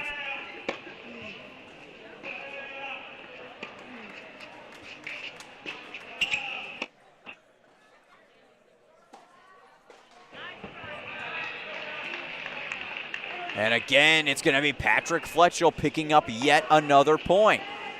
So again, Stein Slump surrenders another point on a deep serve. Fletchel with an opportunity to clinch this set if he can get to the next 2 points.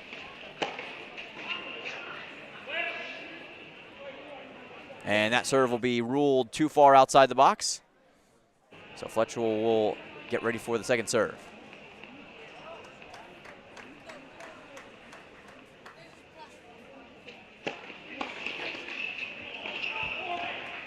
And that will make it 40 love. Patrick Fletchel doing it again with his arm. And the serves continue to stump Stein Slump. And he's going to have to really crawl his way out of a hole if he wants to come back now, standing on the precipice of walking off the plank. First serve goes awry into the net. Crucial set point here. Oh, and a double fault, maybe a much-needed one for Stein Slump, Grant, to break some momentum. Absolutely. He's about to lose this set here if he's not careful, but there's no doubt that he can battle back and get this point. On the precipice is Stein Slump, trying to stay in contention. But it's not going to happen as Patrick Fletchel again with a dynamite serve in the corner. He's going to take the opening set win against Stein Slump. So the battle of the 1 seeds right now going to Patrick Fletchel of Indiana, and the Hoosiers pick up a much-needed first set victory, and this singles action continues as we head back to court number 2 now as Francisco Rocha takes on Vukovic. Rocha up 4-1 in the first set.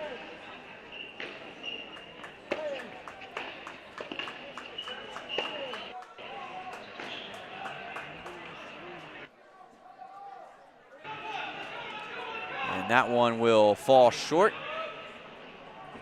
And that should make it a deuce situation, I believe.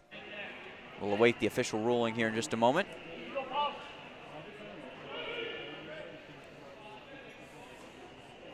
Rocha sitting and awaiting the next serve coming from Vukovic. Trying to close this one out, just 2 points away from doing just that for this first set.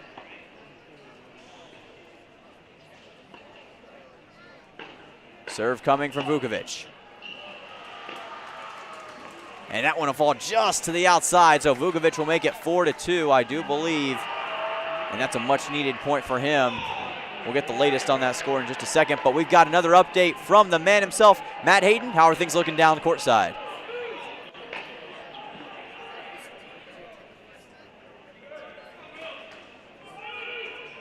Absolutely, momentum is so huge in tennis, as you mentioned, Matt Hayden. Thanks for the awesome update once again, and shout out to that guy making some big things happen for us, but that brings it back. Court 4 is going to be a big one. We mentioned the lower courts being a big stuff to watch here, Grant, and that continues to show it. Absolutely. I think that's the first time tonight we're tuning in to Andre Horak and Ilya Tiraspolsky in their singles match. Oh my goodness, what a beautiful line drive from Andre Horak. Might not be football, but that was a perfect through the uprights kind of shot by Andre Horak.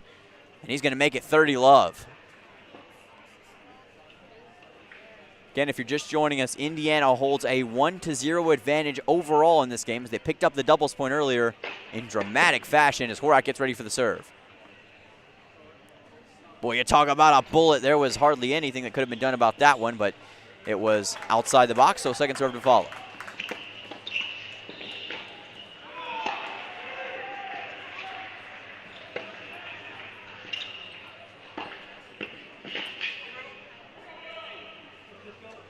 Not going to fall as he slid right over trying to get that ball back, but Tiraspolsky able to stay on it. He's going to get his first points of this 8th game.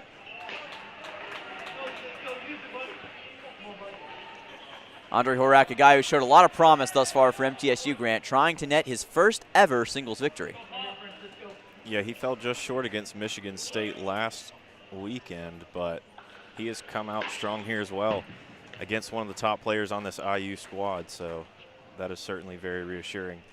I'll tell you what, it also makes me feel a lot better because that was one of my keys to this match.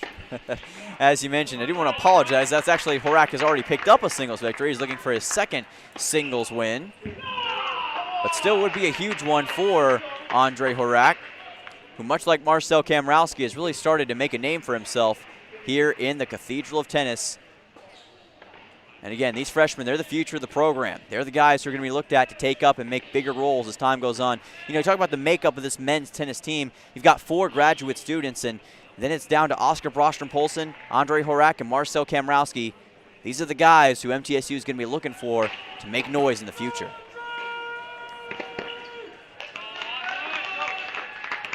And again, Andre Horak, he's going to do it and make it 1-0 here in his first set. And MTSU is going to get a much-needed set point, which means Andre Horak 1 set away from adding to MTSU's overall point total. So the freshmen continue to show out, and Grant, I'm sure that makes you very happy to see. Absolutely. We talked about youth pregame. Andre looks great against, as we mentioned, one of the Tiraspolsky was playing on that first court with Fletchel in our doubles round here tonight. So clearly one of their better players. So it's nice to see Andre performing against that tough competition. Stein slump getting ready for his service. We'll go back to another court here momentarily. We're going to go over to Francisco Rocha and Vukovic. Rocha with an opportunity to close out and get his first set victory of the evening. That one falls into the net. And Vukovic will recalibrate, take it back from the right side.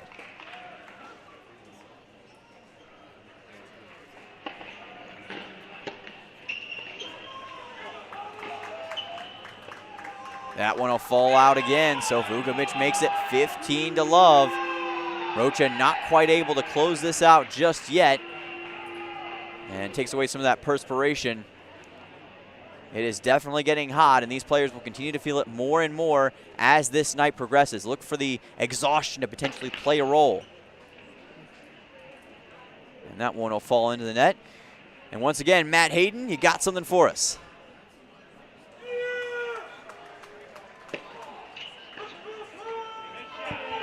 Alrighty, a great comeback for Pavel Model. Thank you so much, Matt. So Pavel Model coming back, and that was one we were interested in, is Pavel dropped a couple breaks, but it looks like he's found his way back, Grant. No doubt. Those 4, 5, and 6 courts coming on strong now. We have Andre taking a lead. Marcel's ahead. Pavel about to put that first game away. Lots of exciting things from these Blue Raiders in the lower seeds tonight. Well said. Things are definitely coming up Raiders right now. Meanwhile, Vukovic in a 15-all slugfest with Francisco Rocha.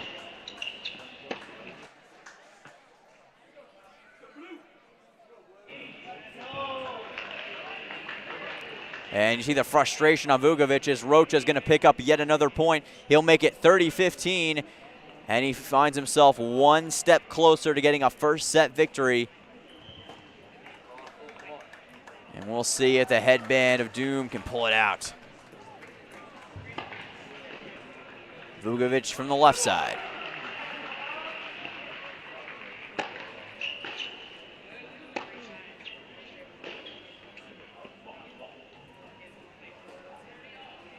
And that's going to be close. It's going to come down to the ruling, but I believe they're going to rule in favor. We'll await the official one, but I believe they're going to rule in favor of Vukovic, and they will, 30-all. So Vukovic gets the point, ties it up, not going away easily just yet, and wouldn't expect anything less from a player of his caliber. He's the 2 seed for a reason here on this IU squad.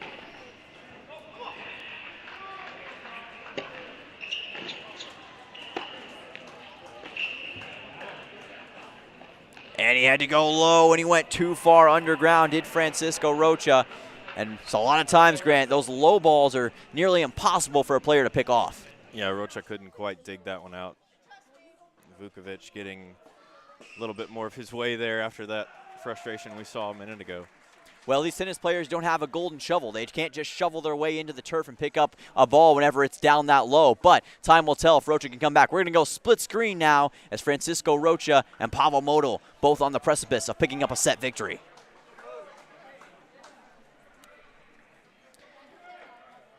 Already in progress on the right side is Pavel.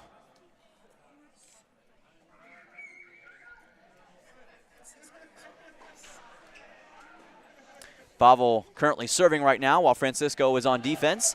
Pavel up 30-15 in his matchup. Francisco in a deuce situation.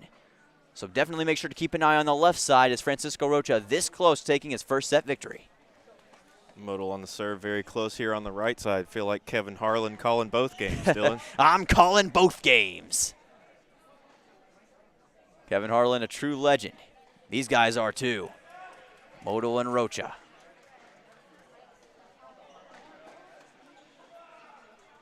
See the ball fall into the net on both sides, so second serve's coming at just about the same time. First serve from Vukovic.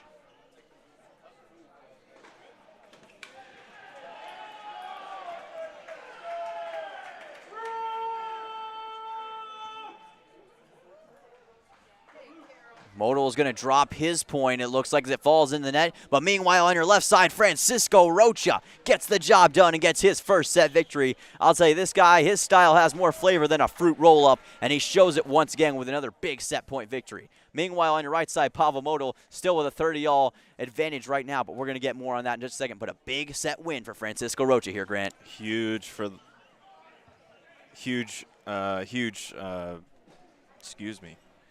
Huge win for Rocha, yeah, yes. Huge win for Rocha there. I mean, there's just no other way to put it. That's big to get up, especially with some of these other guys on the higher court struggling here at the beginning.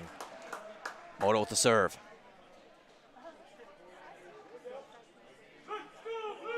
Pav gets the job done, makes it 40-30. You hear the fist pump coming up. And Coach Borendame pleased with what he's seeing right now, but he wants to make sure Pavel finishes the job off. The closer, Czech assassin, trying to do it one more time for MTSU. And this would be a big set point for Pavel Modal. Just about every other game here at the Cathedral is in the midst of its second set. this the lone remaining exception. There's a reason for that, because these two players evenly matched, making a true Shakespearean masterpiece. Here comes the windmill. That one will fall into the net, and the second serve to follow coming up from Pavel Model.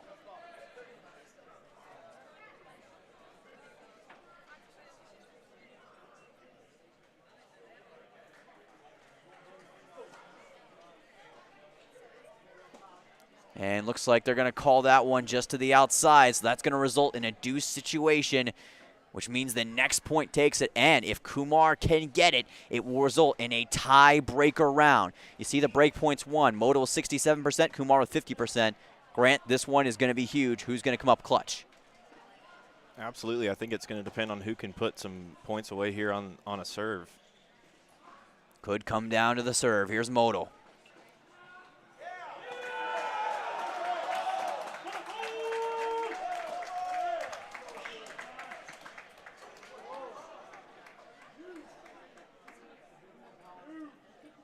Pav gets the job done. A beautiful, beautiful job of returning. And Pavel Modal with the fist pump. He says there will be no tiebreaker round. He takes the first set for MTSU. Another crucial victory here, Grant.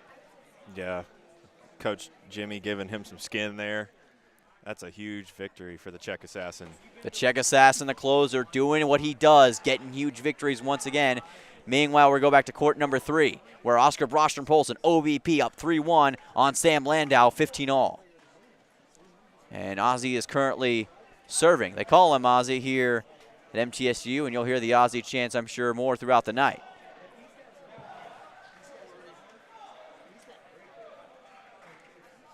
And that one will fall into the net once again. So that's going to result in a 30-15 advantage for Sam Landau. The 5-star recruit trying to stave off a loss here. We're going to go over to court number 3 now. Actually, we're still on court 3, excuse me. OBP and Sam Landau. And he gets ready for a second serve coming up. 30-15 advantage.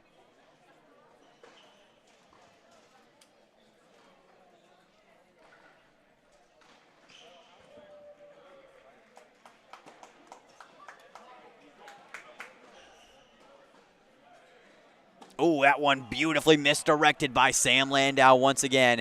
And that's a beautiful technique on the return that time, Grant. Yeah, a bunch of hits back there in that frame, and Landau gets one across the court to 30 steal all. that point back. 30 all. 30 all game now. MTSU trying to come back and do what they did last week. Even though you dropped the doubles round, you want to make sure to sweep this singles round, make a statement. That one will fall short. And we'll see OBP get ready for another serve.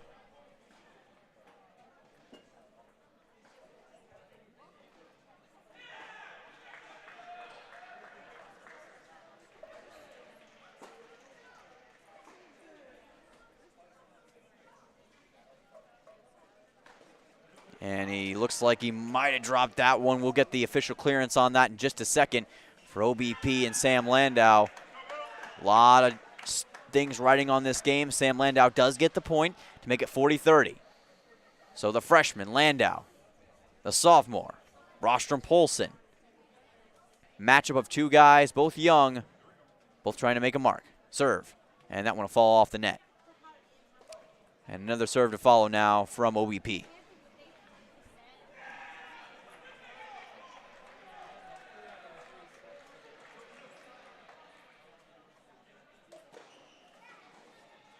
He tried to put it just through the crease, but he couldn't quite get the clearance he wanted that time, Grant. Yeah, ball just lands just wide in that doubles alley, which unfortunately at this point in the night does not matter. No, it does not matter, unfortunately. If it was doubles, he would have had a better shot, but not going to work for OBP that time, and we'll get back to that matchup within the next few minutes, but it's definitely been a big one. We're going to go over now to court number 1 with Stein Slump and Patrick Fletchel in progress with their second set, a 2-2 tie right now. And it looks like Stein's going to pick up a nice opening point to make it 15-love. Again, double S Stein Slump trying to keep track in this one. And Grant Stein, in many ways, the leader of this team, the conductor of this unit, trying to lead by example here tonight. No doubt these Blue Raiders go as Stein goes, and losing obviously as big as he did in that first set is disappointing, but he's back at it 2-2 up in this game. We mentioned it last week against Michigan State, but when Chris Edge left MTSU, there was a bit of a void to fill as to who was going to be the leader. And I think Coach Borndame would admit Stein has definitely stepped up in many respects for being that leader. And he just stepped up once again, big time. Stein slump right in the corner pocket. And this guy continues to deliver just like the FedEx man delivering a package. Make it 30-15 MTSU on court number 1.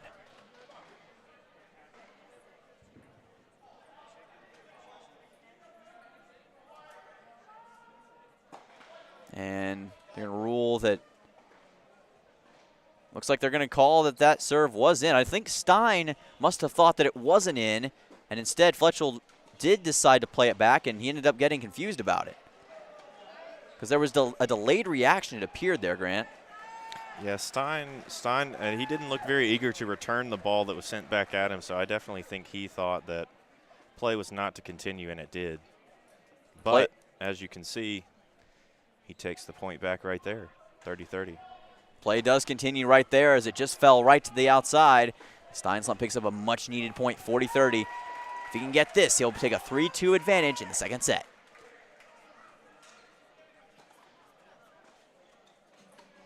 Stein on the pine. He does it in the corner again, and he's going to make it 3-2 and get a huge lead. What beautiful stuff that we saw there. And again, that comes down to ball placement, putting it right in the corner, right where your opponent cannot return it at any way. Man, Dylan, I wish we had a radar gun for that one. That was an absolute zinger from Stein as we tune in to Francisco Rocha and Vukovic here on court 2. And how about that? And Rocha just shrugs it off, says, heck yeah, I'll take that any day of the week. He's going to make it another big advantage that time, makes it 15-love against Vukovic. And as you mentioned, some of these returns from MTSU, they would be speeding if they were to be traveling with a radar gun on any major highway in the U.S. Tennis, in many ways, is a game of speed, and the way the ball accelerates at you so quickly, you have to have a split-second reaction. That one falls into the net, and Rocha is going to be a little disappointing with that one. I think he tried and thought that the backhand would work more successfully, but he just couldn't get the angle he liked on that one. Nope, not always. The backhand is obviously always a good way. I mean, you have to use it, but not as much control, harder to aim back at your opponent. We've seen that bite some of these Blue Raiders tonight. Serve coming up here from Vukovic.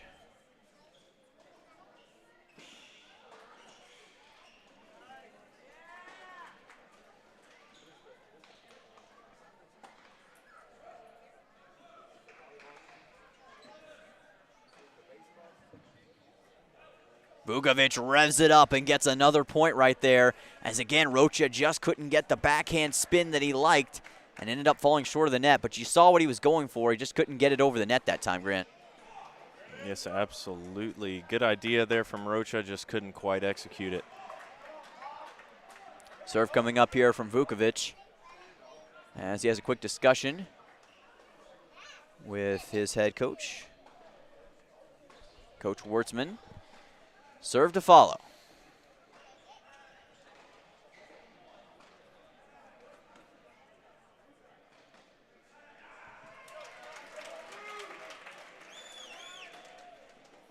And again, the backhand this time too far off the mark, just over the box. So Francisco Rocha really trying to establish that backhand spin, Grant, but he just can't get the placement nailed down. It's not working for him at the moment, and he is on track to lose this game here if he's not careful. Key will be if he can get that to successfully work. You have to imagine if he can get it to land successfully, it's going to be hard for Vukovic to return, but if Rocha can't nail it down, it is going to be a big hole for himself to claw out of. And again, too far over. This time he thought he'd go right past Vukovic, but again, too far to the outside, and these are, in a way, just self-made mistakes from Francisco Rocha right now. Yeah, a bunch of missed shots here in this this second set here. Very unfortunate for Rocha. Well, we've mentioned how good MTSU is at home. In the last 3 seasons, just 1 loss. They have won 32 games in the last 3 seasons, have these Blue Raiders here at the Adams Tennis Complex. Indiana, they haven't been stopped by the challenge one bit. They've come in guns a-blazing and absolutely have delivered in many respects. And they've shown that they're not a pushover, not a team to be taken lightly by these Blue Raiders.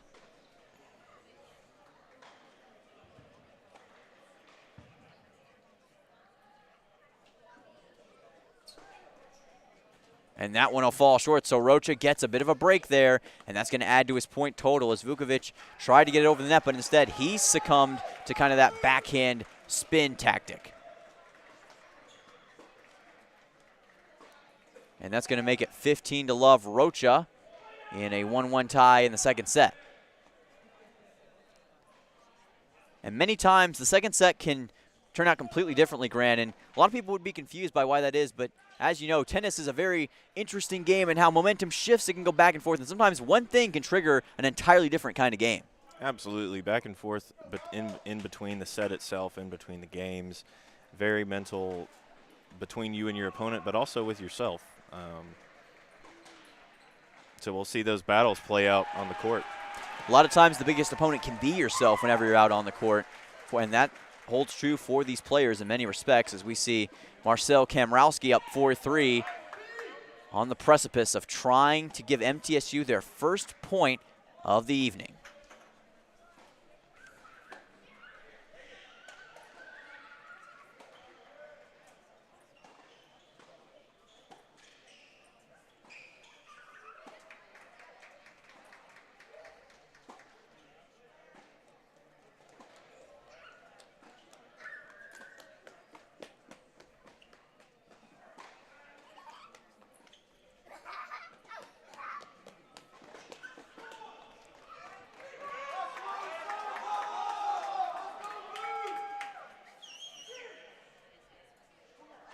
Man, what a rally that was, but Bollier takes it.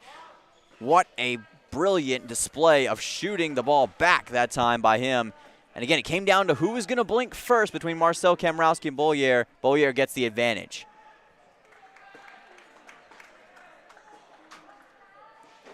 And we'll pick up more of this game momentarily. But first, we've got another break from, or excuse me, a report from the man, the myth, the legend, Matt Hayden. Matt, what's the latest?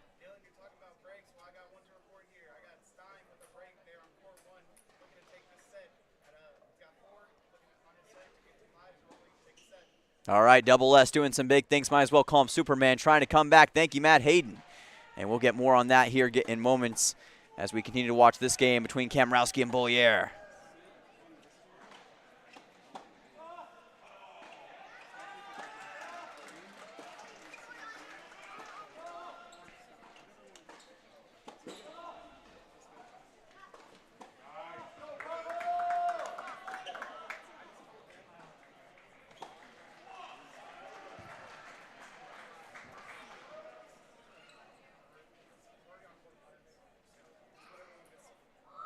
And another nice return. Again, these rallies go so long and so hard, but somebody's got to blink first in this staring contest. And this time it was Bollier, Kamrowski with the advantage. And these guys are having some excellent display of tennis artistry that would make even Leonardo da Vinci jealous here, Grant. Absolutely. I was able to catch a lot of Marcel's match last weekend, and he had, like I mentioned earlier, a lot of back and forth. Very strong competition. He is not one to go down without a fight, and it is showing here as he's up in this second set on serve. Absolutely true as Kamrowski serves the ball.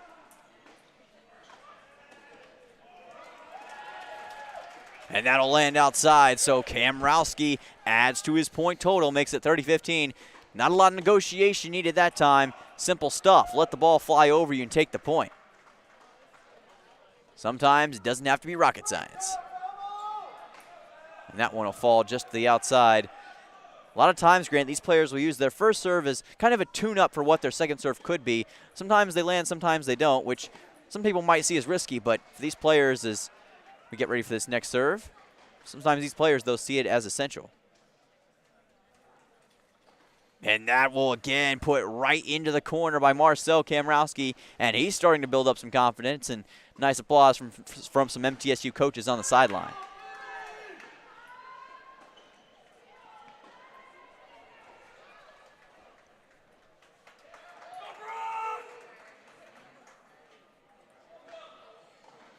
And looks like it'll be just to the outside. You see Marcel kind of motioning that he wished he had a different look at that one. But sometimes it can come down to the fraction of an inch here, Grant.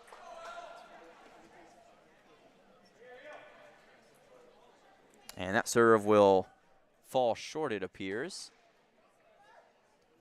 We will go split screen here momentarily between courts 1 and 5. So stay tuned for that. It's going to be split screen side by side. And again, we're calling both games. As Marcel Kamrowski and Bollier on your left, Stein Slump and Patrick Fletchel on your right.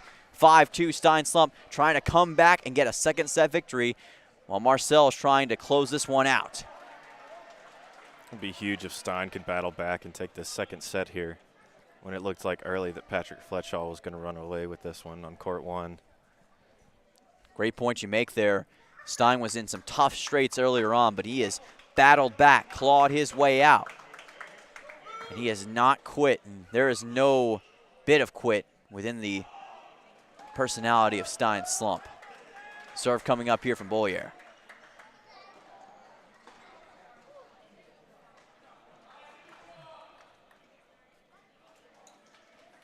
And that one was a beautiful sliding job that time by Bollier.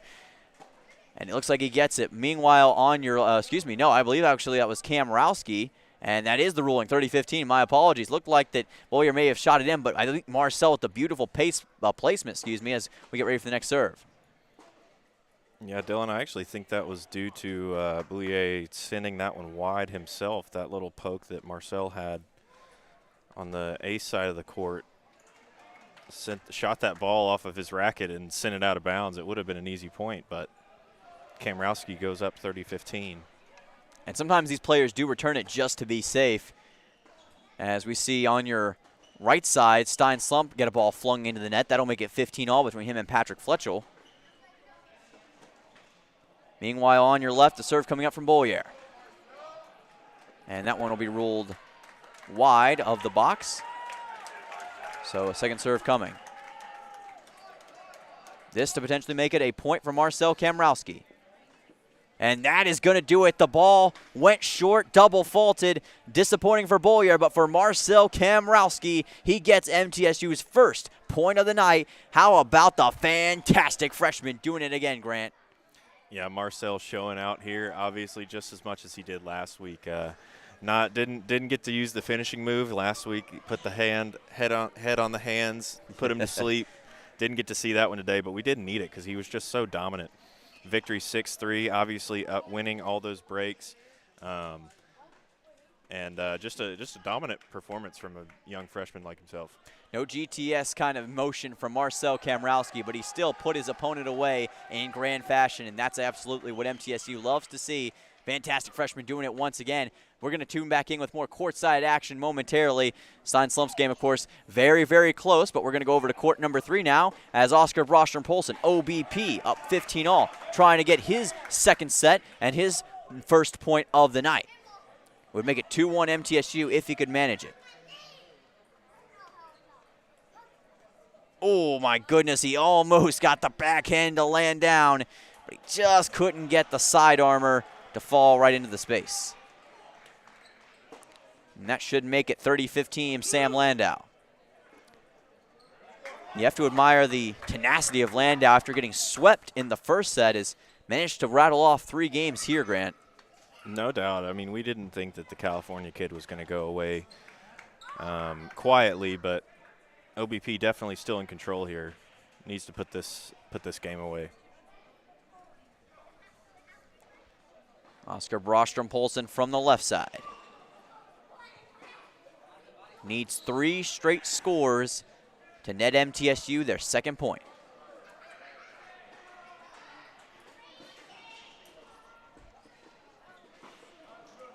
That That one's wide. It's going to make it 15-40.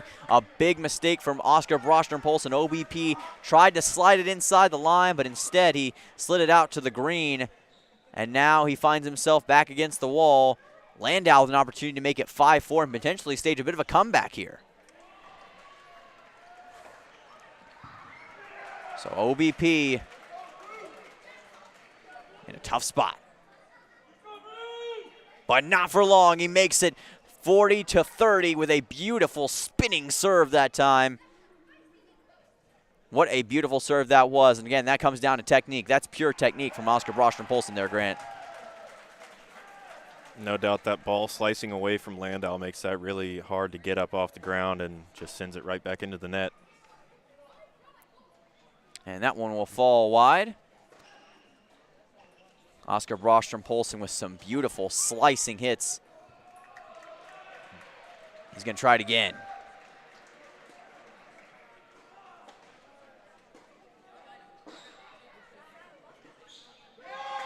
And it looks like that one fell far out, and that's going to make it 40-all.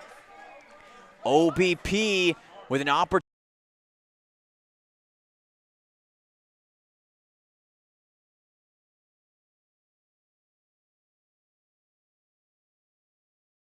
Poulsen, as he walked off the bottom of your screen there, get the feeling that he feels pretty good about bringing home this set.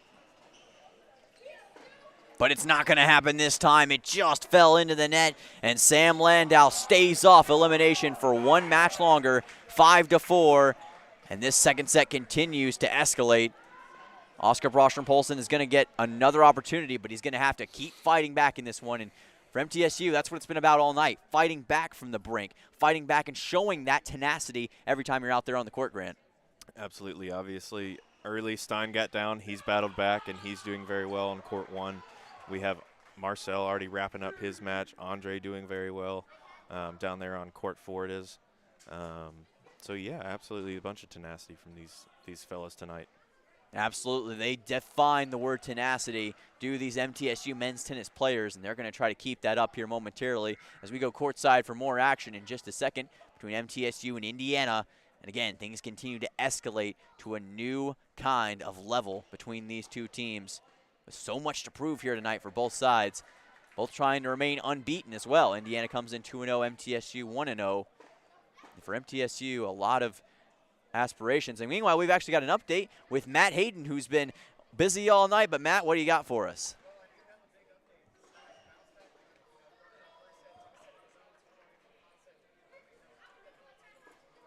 All right, thank you, Matt. Always doing that great work, are you? Meanwhile, we've got an update with OBP and Sam Landau getting ready to start their next matchup, 5-4. We'll keep an eye on Stein Slump as well, as they are now in the midst of their third set after he took the second set. Man, OBP had a chance there if he could have gotten it past Landau, but he just couldn't get it over the net. I think Landau showed a little spin that time on the return.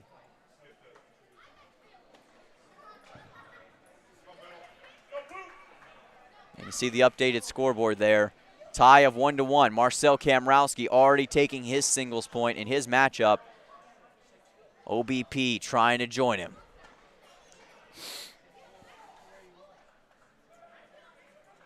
That one falls into the net.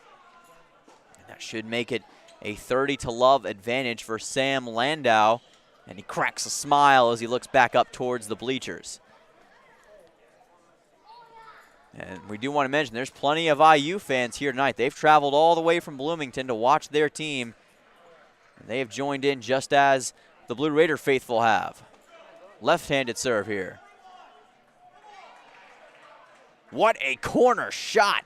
And that's the confidence that the kid from Los Angeles has started to show. And that was a true Hollywood shot. And that's going to bring it to 40-love. And that could result in a tiebreaker in the second set when it looked all but assured for OBP to pick up a victory.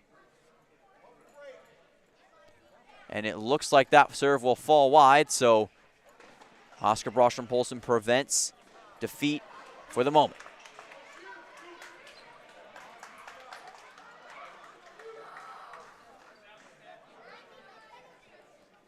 but not for long. OBP with a beautiful shot right against the net. He turned Sam Landau inside out as he tried to hit the ball back, and that was a beautiful job of returning and misdirection by Oscar Brostrom-Poulsen. And it's been incredible, his rise, granted, what he's been able to do as a player in just a short amount of time. You would never guess with how he plays that he's just a sophomore.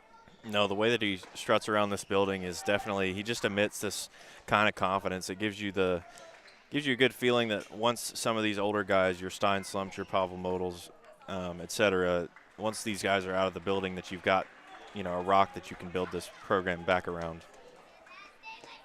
Serve coming.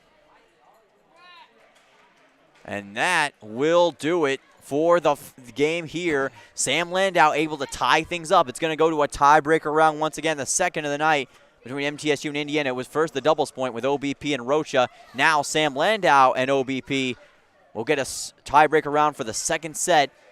And things just got a lot more interesting inside the Cathedral.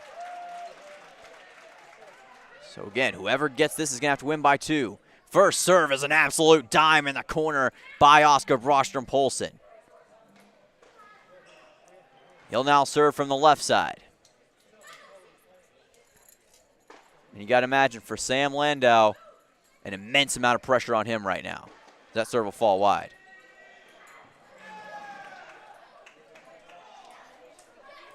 Grant, you can only imagine what's going through the head of this freshman.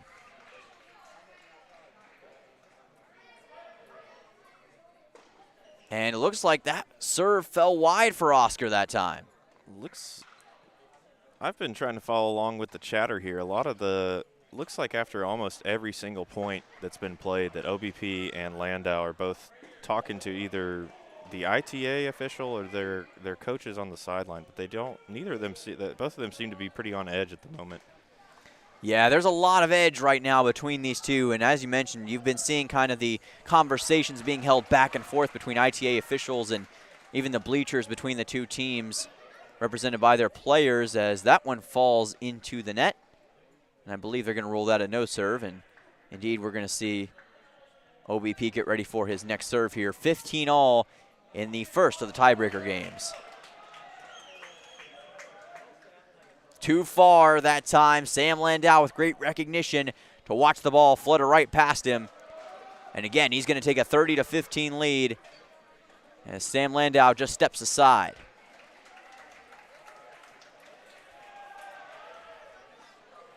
Serve coming here from Oscar Brostrom-Poulsen.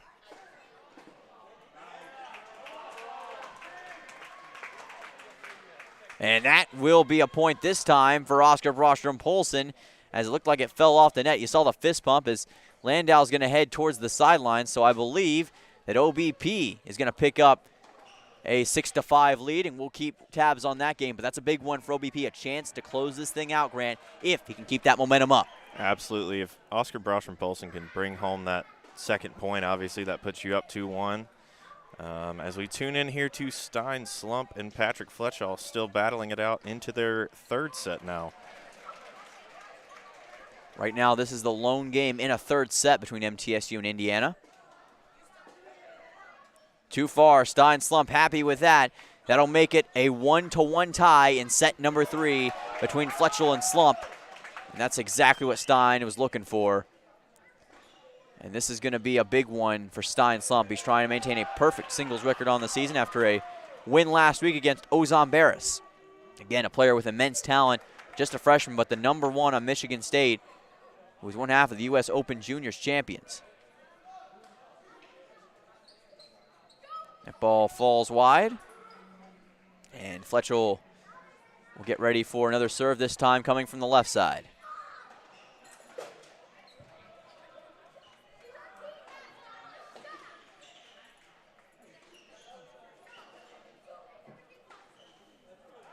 And that one will fall wide once again.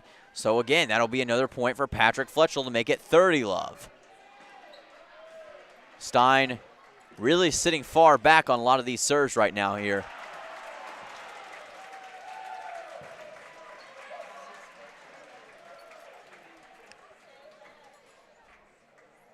Unbelievable by Stein Slump. He has gone Super Saiyan on the court right now on that one. What a crazy slide job that was, as Dale Jr. would say. That was beautiful stuff there, Grant. Absolutely. It's like a Patrick Mahomes no-look pass. He's running one way, throws it back the other, and you don't know where the ball is. No. But that's because it's behind you already. Slump coming back to make it 30-15 here.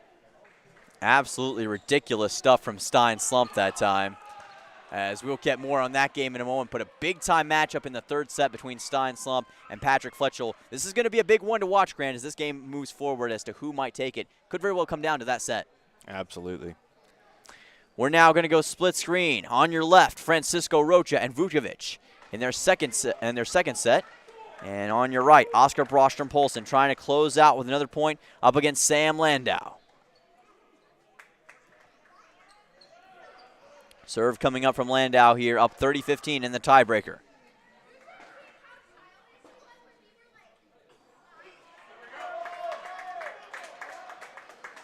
Man, he tried to go with the backhand, but he just couldn't get it to land that time. Sam Landau with the misdirect, and he makes it 40-15 on the precipice of tying it at 6.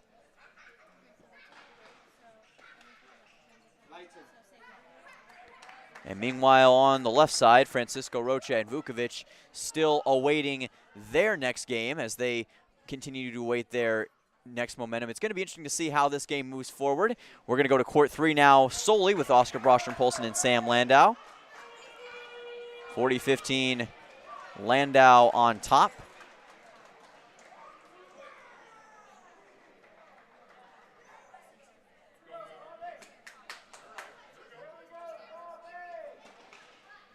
That one is too far out, and Brostrom-Polson holds on. Make it 30-40. And Grant, OBP is no stranger to coming back from deficits. Serve getting ready to come up here from Sam Landau. You see the stats there. Our version of next-gen stats with play sight. OBP with 80% break points won. Sam Landau with 33. Break point number 2 for Sam Landau. And he's going to take it, make it 6-6 as Oscar Brostrom-Polson put it a little bit too far. And this tiebreaker classic continues. Meanwhile, we've got another update from Mr. Matt Hayden. Matt, what's the latest?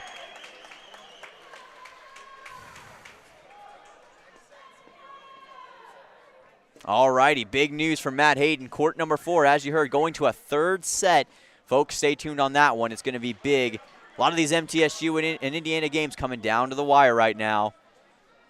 As we see OBP and Landau still in the midst of their second set tiebreaker round, 6-6. OBP with the serve.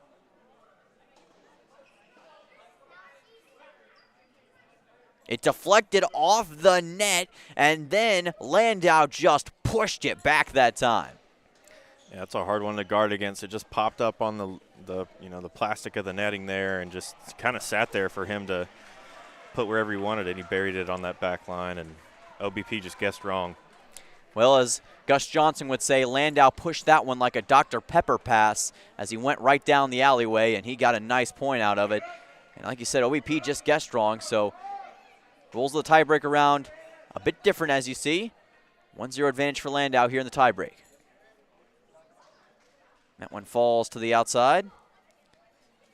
And Landau gets ready for his next serve as he picks up yet another point. OBP finds himself still in trouble. Now 2-0. Landau on top.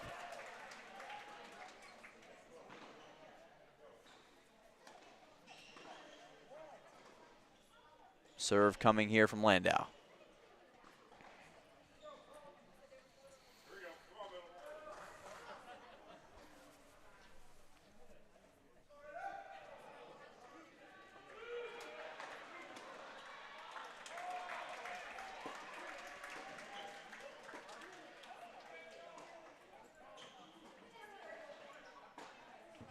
Oh, man, Oscar Brostrom-Polson trying to just crease it over the net, and you can see the frustration. He thought he had it, but he just didn't have the air underneath it that time, Grant. Just falls short, and I like the idea, but he's now down 3-0, 3-love.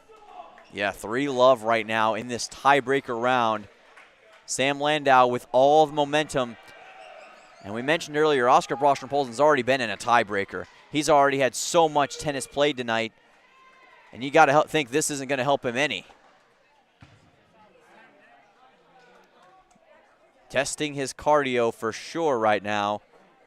But OBP is a guy who stays fit, but again, he double faults, and maybe some of that exhaustion is starting to come into play as Landau gets a nice handshake from the coaches. Make it 4-love in the tiebreaker now.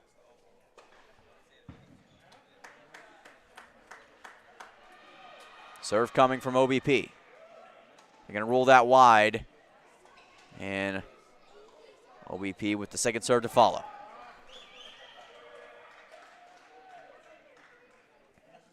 And it looks like OBP is able to get that, so he finally will get his first tiebreaker point of this 6-6 round to make it 4-1 and maybe put Sam Landau on the back burner for just a second.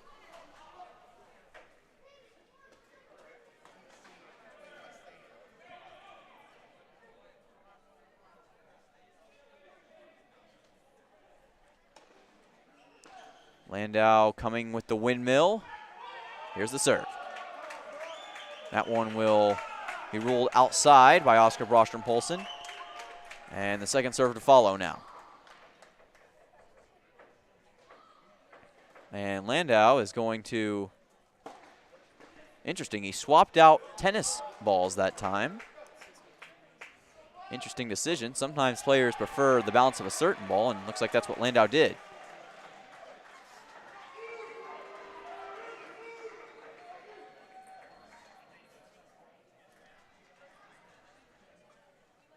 And OBP is going to pick up another big point, just what the doctor ordered. That's the kind of medicine that's needed for OBP. But meanwhile, Matt Hayden's got another great report for us. Matt, what's the latest?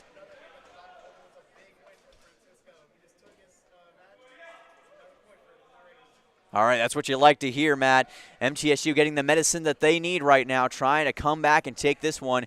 Meanwhile, back on the court, we see OBP and Sam Landau continue their matchup, but MTSU getting some more success and building some more momentum in this singles round, starting to turn around. They struggled a little bit early, Grant, but it seems like they're starting to find their groove. Absolutely. Francisco Roca takes care of Luka Vukovic. Yes. That's a mouthful. On court 2, and like you said, that puts the Blue Raiders up 2-1. We're closing in here on the conclusion of both this slump match and the OBP match, so we'll look towards those eagerly to see how this turns out. Slump with the serve here.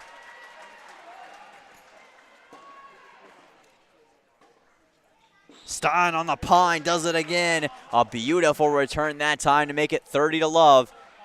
And as we mentioned, MTSU now up 2-1, which means they need just 2 more points to get themselves a victory. 2 more singles wins is what it's going to take. And could come from a number of players, but Indiana not out of it yet, trying to hold steady. A game that is truly coming down to the wire. Slump with the serve.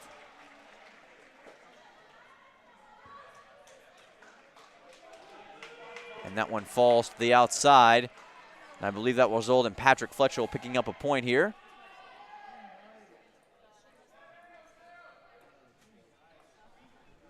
And no, actually, Stein Slump got the point that time. My apologies, folks. 40-love MTSU on court number 1.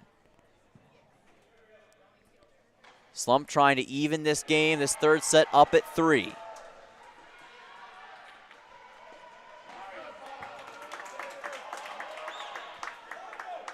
Slump with the serve.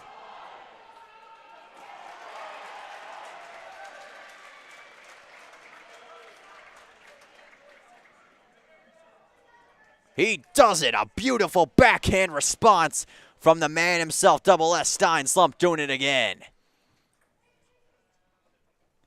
What a beautiful backhand that was. Nobody does it quite like Stein Slump does, Grant. He's just feeling it tonight. You can see the bend on the ball from every angle. No matter where he's putting it, you can see how much, I mean, he feels good on the court tonight, Dylan. He's definitely got that feeling deep inside his bones right now. 3-3, a tie game now in the third set between Fletcher and Slump. What a bullet that was from Stein Slump. A beautiful, beautiful shot that time. We'll wait the official ruling. Looked like Stein might have taken it, but the delay might have thrown us off there. And actually, no, Fletchel took it. Our apologies. Looked like Stein might have gotten into the corner, but apparently just a little bit too far that time.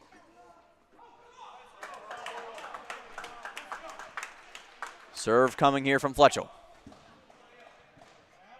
And looks like that one is going to be ruled outside. Fletchel with another serve to follow. And this time it's going to be in. Stein Slump couldn't recover. He thought that the serve was going to be out. Instead, he was wrong. And a lot of times you almost stand in your tracks as a player, Grant, as you kind of see the ball flutter past you. You think for sure it's going to be out, but that is not the case. Serve from Fletchel. This one will be outside. Fletchel with another serve to come.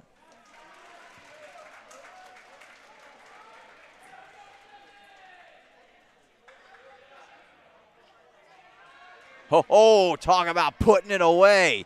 Stein Slump, when he's got a tennis racket in his hand, it's like Mjolnir to Thor. What a beautiful play that was from Mr. Slump once again.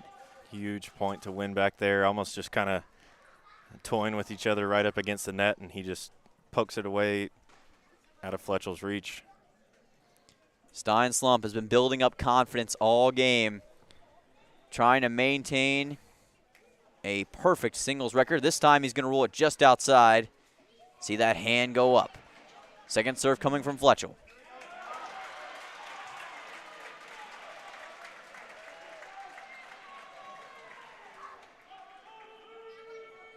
Cross court from Stein Slump again. What a beautiful play. Stein Slump with some magic on the court right now. That was a beautiful cross court kind of maneuver that time, Grant. Yeah, the Dutchman's really turning it on here in this third set. 30-all, Stein Slump and Patrick Fletchel. Serve coming from Fletchel.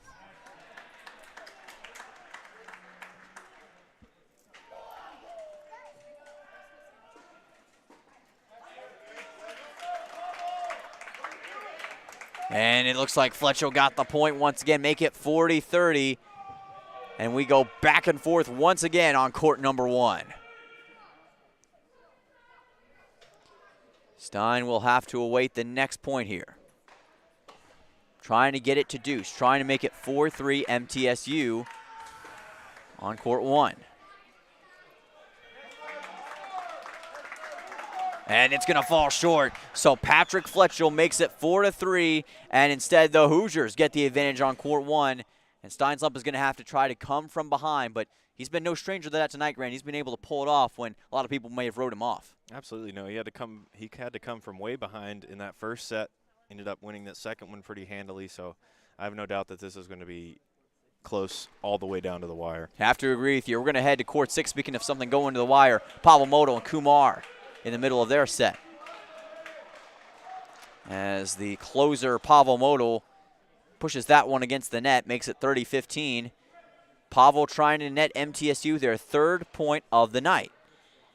Blue Raiders closing in on victory, but nothing is assured in a game like this. 3 other games in the midst of their third set right now. Actually, 4 other games, excuse me. Serve coming. And Pavel with a nice serve that time. Beautifully done. That'll make it 40-15, which means he is 1 away from giving MTSU their much-desired third point. That'd be huge for the Blue Raiders. Andre battling over here behind us as well against Tiraspolsky. Here comes the serve from Moto. Going to fall wide that time. Kumar awaits the next serve.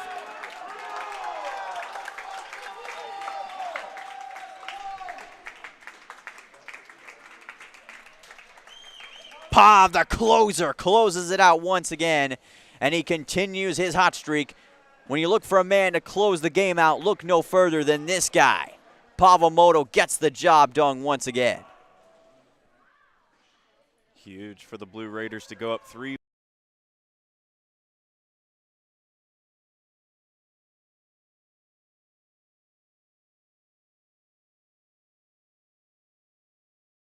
Was Pavel Model. There's a reason why people call this guy the Czech assassin, why they call him the closer, because he makes things happen. Meanwhile, we are still on a tiebreaker between Sam Landau and Oscar Brostrom-Poulsen in the second set.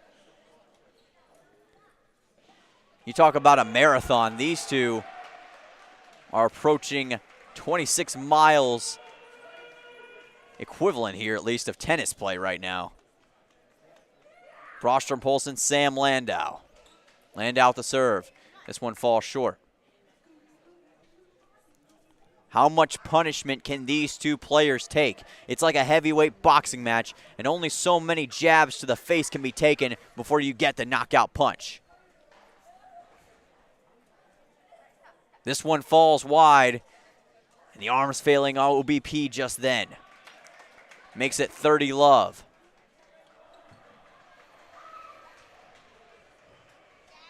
It's a 3-1 MTSU game. Can OBP, in dramatic fashion, bring it out? Or will Sam Landau continue to extend the game?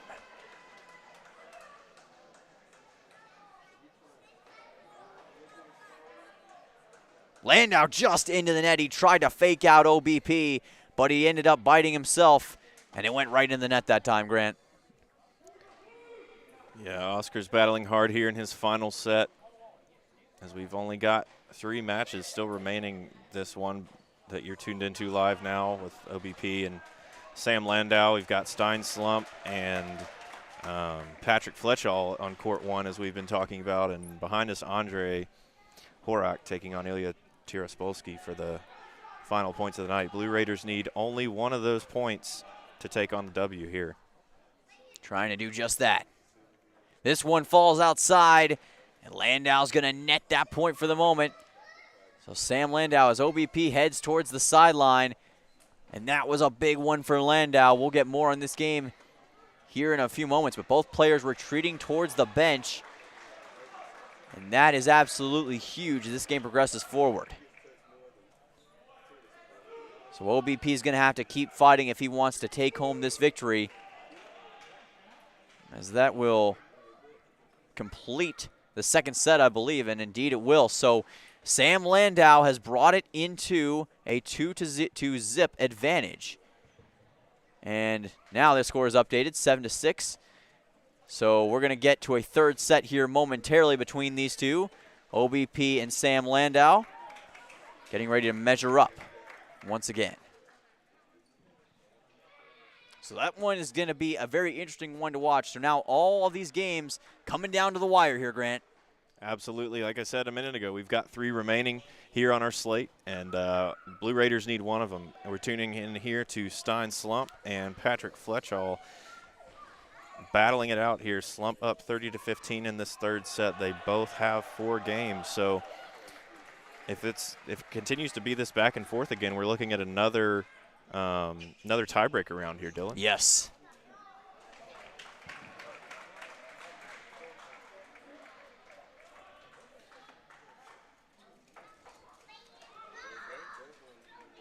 And that one's going to fall short. Stein Slump getting the point. Makes it 40-15, trying to take a 5-4 lead here. Slump had one of those shots a minute ago that fell in his favor, and this one came from Fletchell, but also falls in his favor as it pops up and just falls back on his own side of the net. Nothing you can really do about that. Well, folks, with the 3 remaining games, all 3 in their third set, you couldn't ask for a better script. You couldn't find a wilder script in days of our lives between these kinds of teams. That one will fall into the net.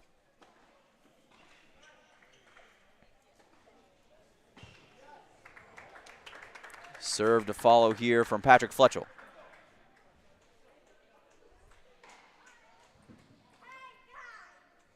Oh, man, as Slump tried to retrieve it, he looked like he took a header off of the barrier there and couldn't retrieve that ball. So Patrick Fletchell makes it 40-30, and Slump's hopes of getting a 5th win in the third set will have to await.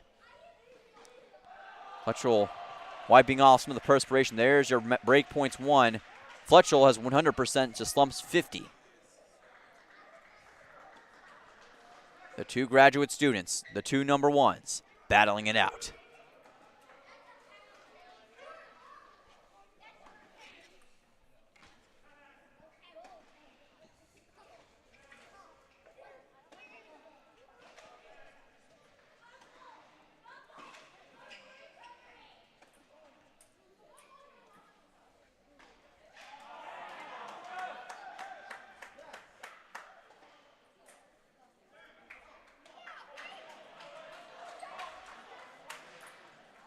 And Stein Slump tried to fit it in the shoebox, but he just couldn't get it inside the line on a beautiful rally. The ball went every which way, deflected off of the net, but eventually somebody was going to have to relent, and this time it was Stein Slump, as we're going to head to deuce now in this 4-4 tie.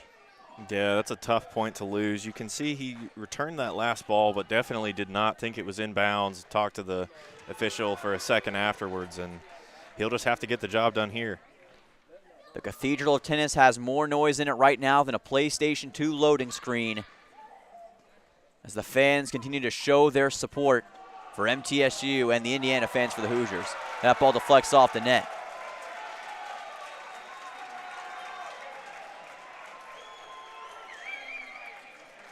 What a beautiful play by Stein Slump. Are you kidding me? This guy is a Super Saiyan on the court right now again. Are you kidding me? Was that Nadal out there? Oh my goodness, what a play that was, Grant. Maybe the best play I've ever seen here in the ATC in the Cathedral of Tennis. It's been a while since I've seen anything like that. Absolutely, an incredible shot from Stein to go up 5-4. As we tune in here to our match on court 3 with Oscar Barstrom-Polston and Sam Landau. 40-all in the third set now after that long tiebreaker second set between these two. Landau already taking a 1-0 advantage. OBP trying to battle back.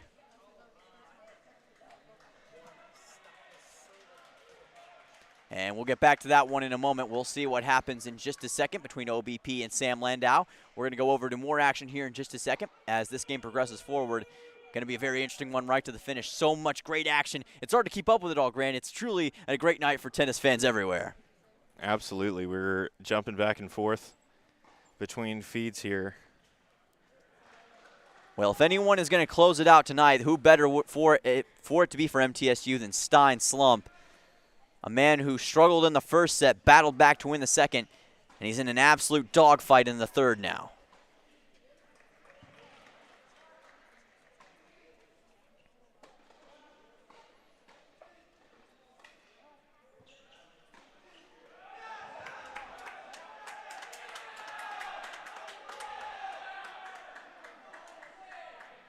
And that one's just inside the line, and that's got to hurt. And Patrick Fletchell is fired up now. And wait, hold on. He's holding his head to the net. Let's see. The official has actually come in. And an interesting situation developing. You usually don't see this. I think Stein Slump believes that the ball went out. He's arguing his case right now. Meanwhile, the other official in conversation. And you usually don't see this kind of ITA interference here. It's interesting to me that the official up on the ladder here is making this call when we have somebody clearly right here down on the line. And now more conversation ensuing. Both sides adamant that they are arguing the right case, and I think we're at dead ends here. Someone will have to make an official ruling, and it's probably going to be one of these ITA officials.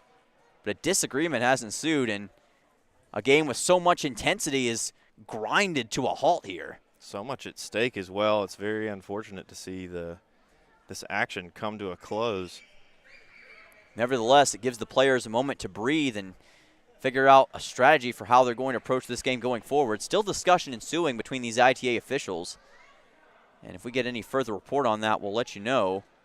Scoreboard should reflect the ultimate ruling here soon.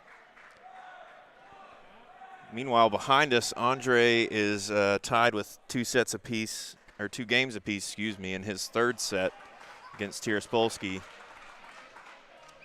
And Oscar Brostrom-Polston down 3-0 in his game right now in his third set. So This game between Stein Slump and Patrick Fletchel, there's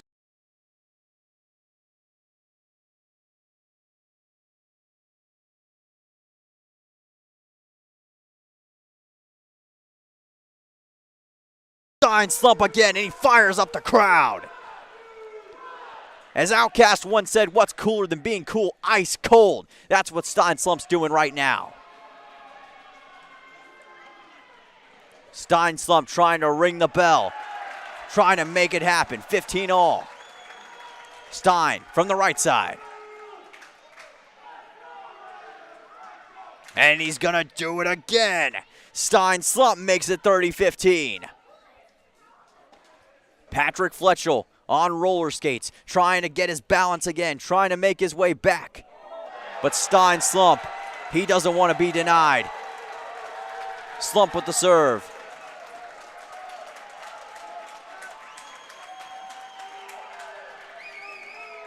Oh my goodness, the placement again. Stein Slump is in another dimension right now. This man cannot be stopped, and he's got one more shot delivered that he needs to give MTSU a win. Hang on to your seats, folks. A dejected Patrick Fletchel just imitating Slump there. Can see the frustration from his side of the court. That one falls in the net. Second serve to come.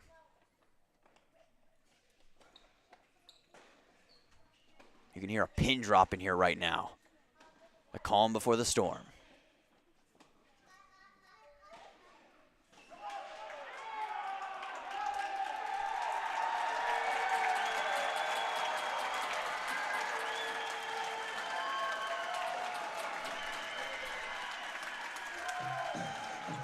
It's over. Stein Slump has done it.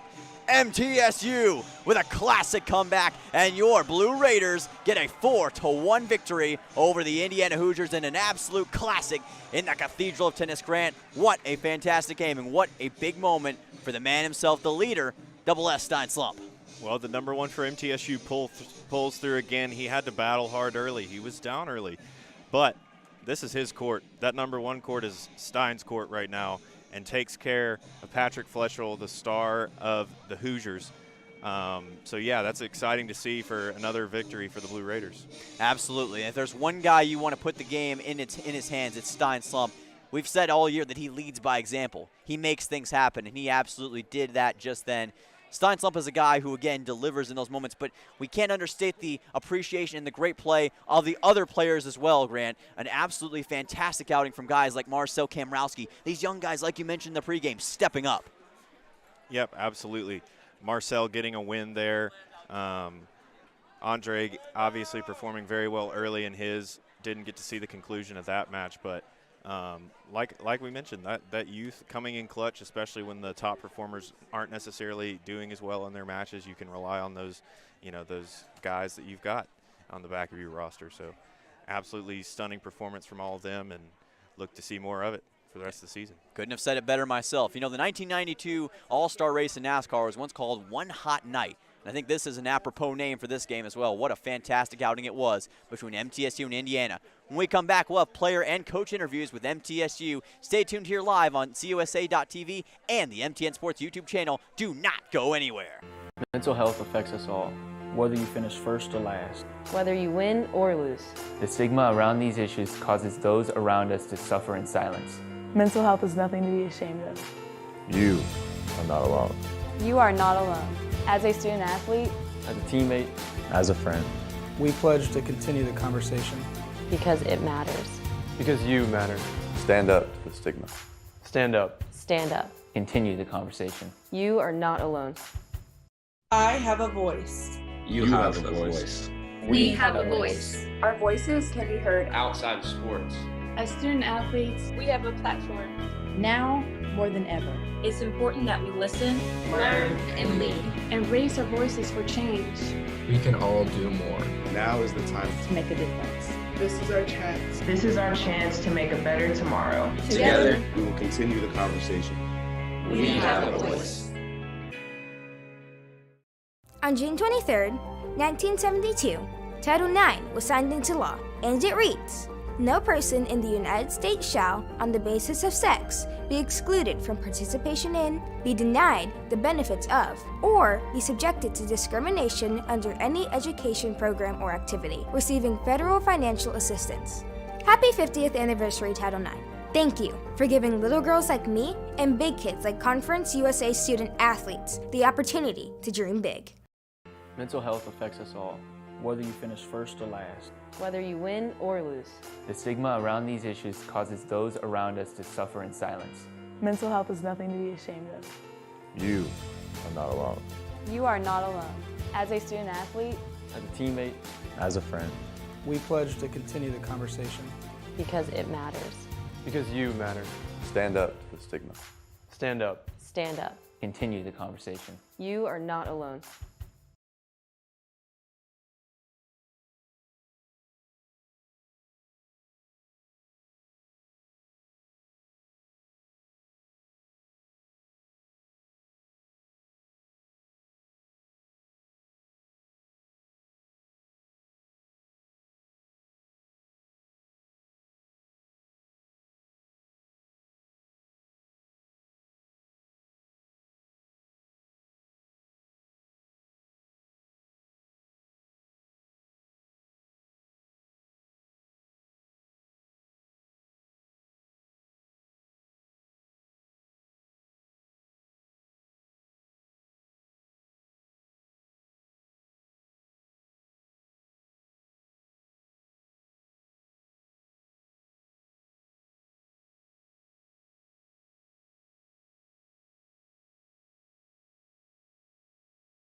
All right.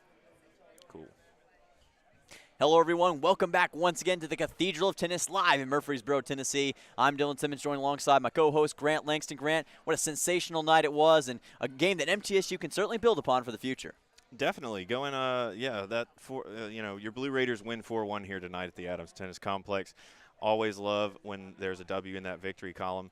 We had Stein Slump getting a win on court 1. Yes. Big comeback victory there. Marcel putting his opponent to bed very early. And speaking of Marcel Kamrowski, we have him right here with us for a post-game interview. All righty, yes, we do. Marcel Kamrowski. Marcel, what an awesome night it was. The man of the hour, a 6-2, 6-2 win. How was it getting that victory tonight here?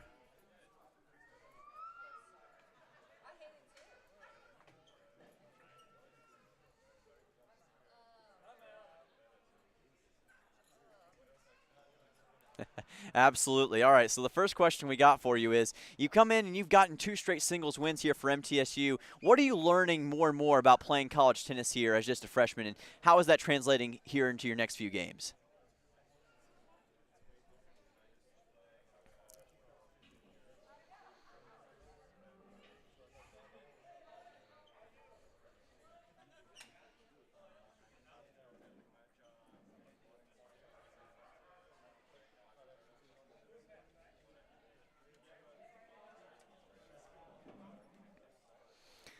Awesome. Yeah, Marcel, I can definitely tell that you're getting more comfortable out here at the court. The more time that you get to see, the more people that you get to play.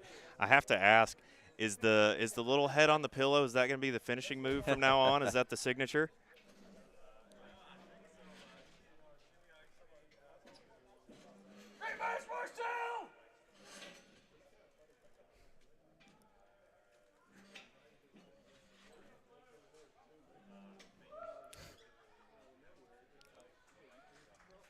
Absolutely. Yeah, you got to have that post-game celebration, absolutely. All right, last question we got for you is, how do you look to maintain your consistency moving forward, especially with some big games coming up? I know you guys have Mississippi State in Starkville on Sunday, so how do you look to take what you've learned from tonight and translate that into your next game?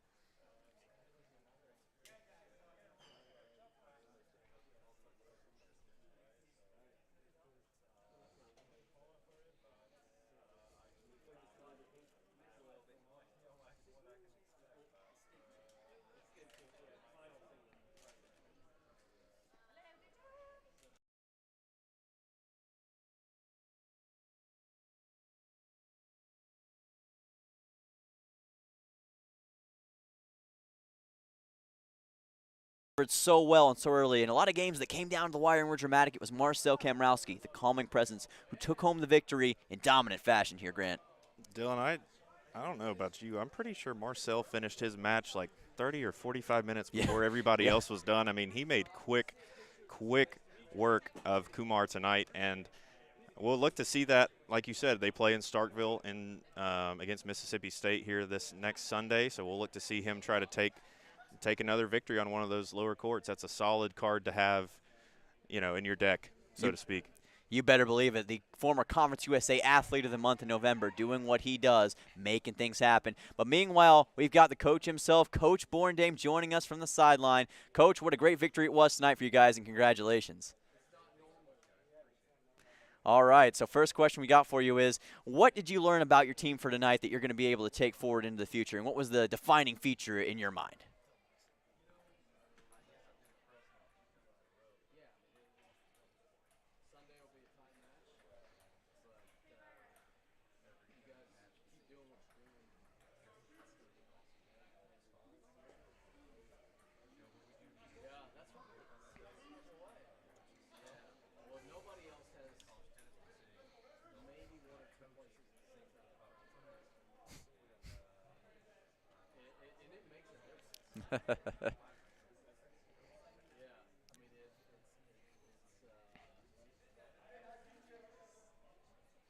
Absolutely. Well, heading into Stark Vegas, like we said, those lower courts are popping for you. Like Marcel, Andre, definitely delivering where they have to when you can't guarantee that, Slump's going to pull it out. I saw a lot of conversation between players, coaches, and ITA officials tonight. Can you give us a little behind the scenes about what was going on, a little, uncertainty there?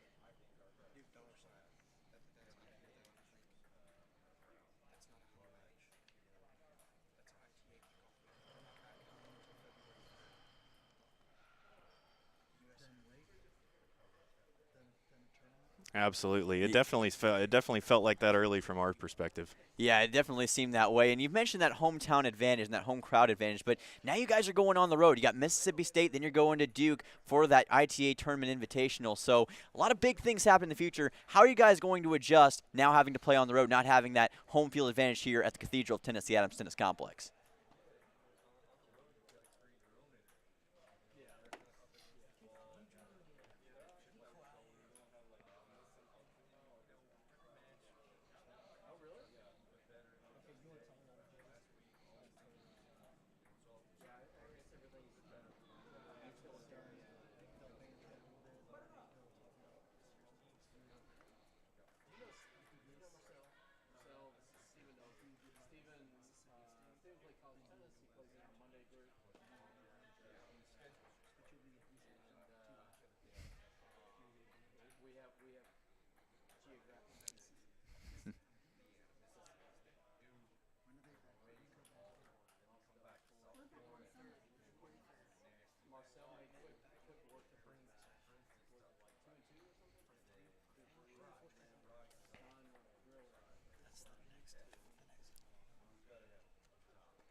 Love the attitude. That's the defining attitude, like you mentioned, this Middle Tennessee men's tennis program. Coach Borndame, congratulations once again, and good luck on Sunday. All right, thank you, Coach Borndame. Great words once again from the coach himself. And like the attitude he mentioned, this team, they faced some tenacity tonight, but they came back and responded tenfold from the bench and from the sidelines. This MTSU team, battle-tested, but not deterred. No, these are the kind of matches that you love to see, and these are the kinds that are actually, in my opinion, good for the team. Yes. To battle some adversity, to have to go down early and come back and still fight to get the win on the match. So, yeah, absolutely a huge performance from all the guys tonight. An absolutely huge performance, and we're going to see more of that in the future. We do want to let you know that we've got another match coming up Sunday here live on the MTN Sports YouTube channel and CUSA.TV. It's the Middle Tennessee Women's Tennis Program making their season debut here at home against the Austin Peay Governors, so make sure to tune in for that one. But as for tonight, for Grant Langston, I'm Dylan Simmons, and for the rest of our incredible crew here at MTN Sports, we want to wish you all a great night. Thank you all so much for watching here on the CUSA.TV and the MTN Sports YouTube channel. Thank you all, and have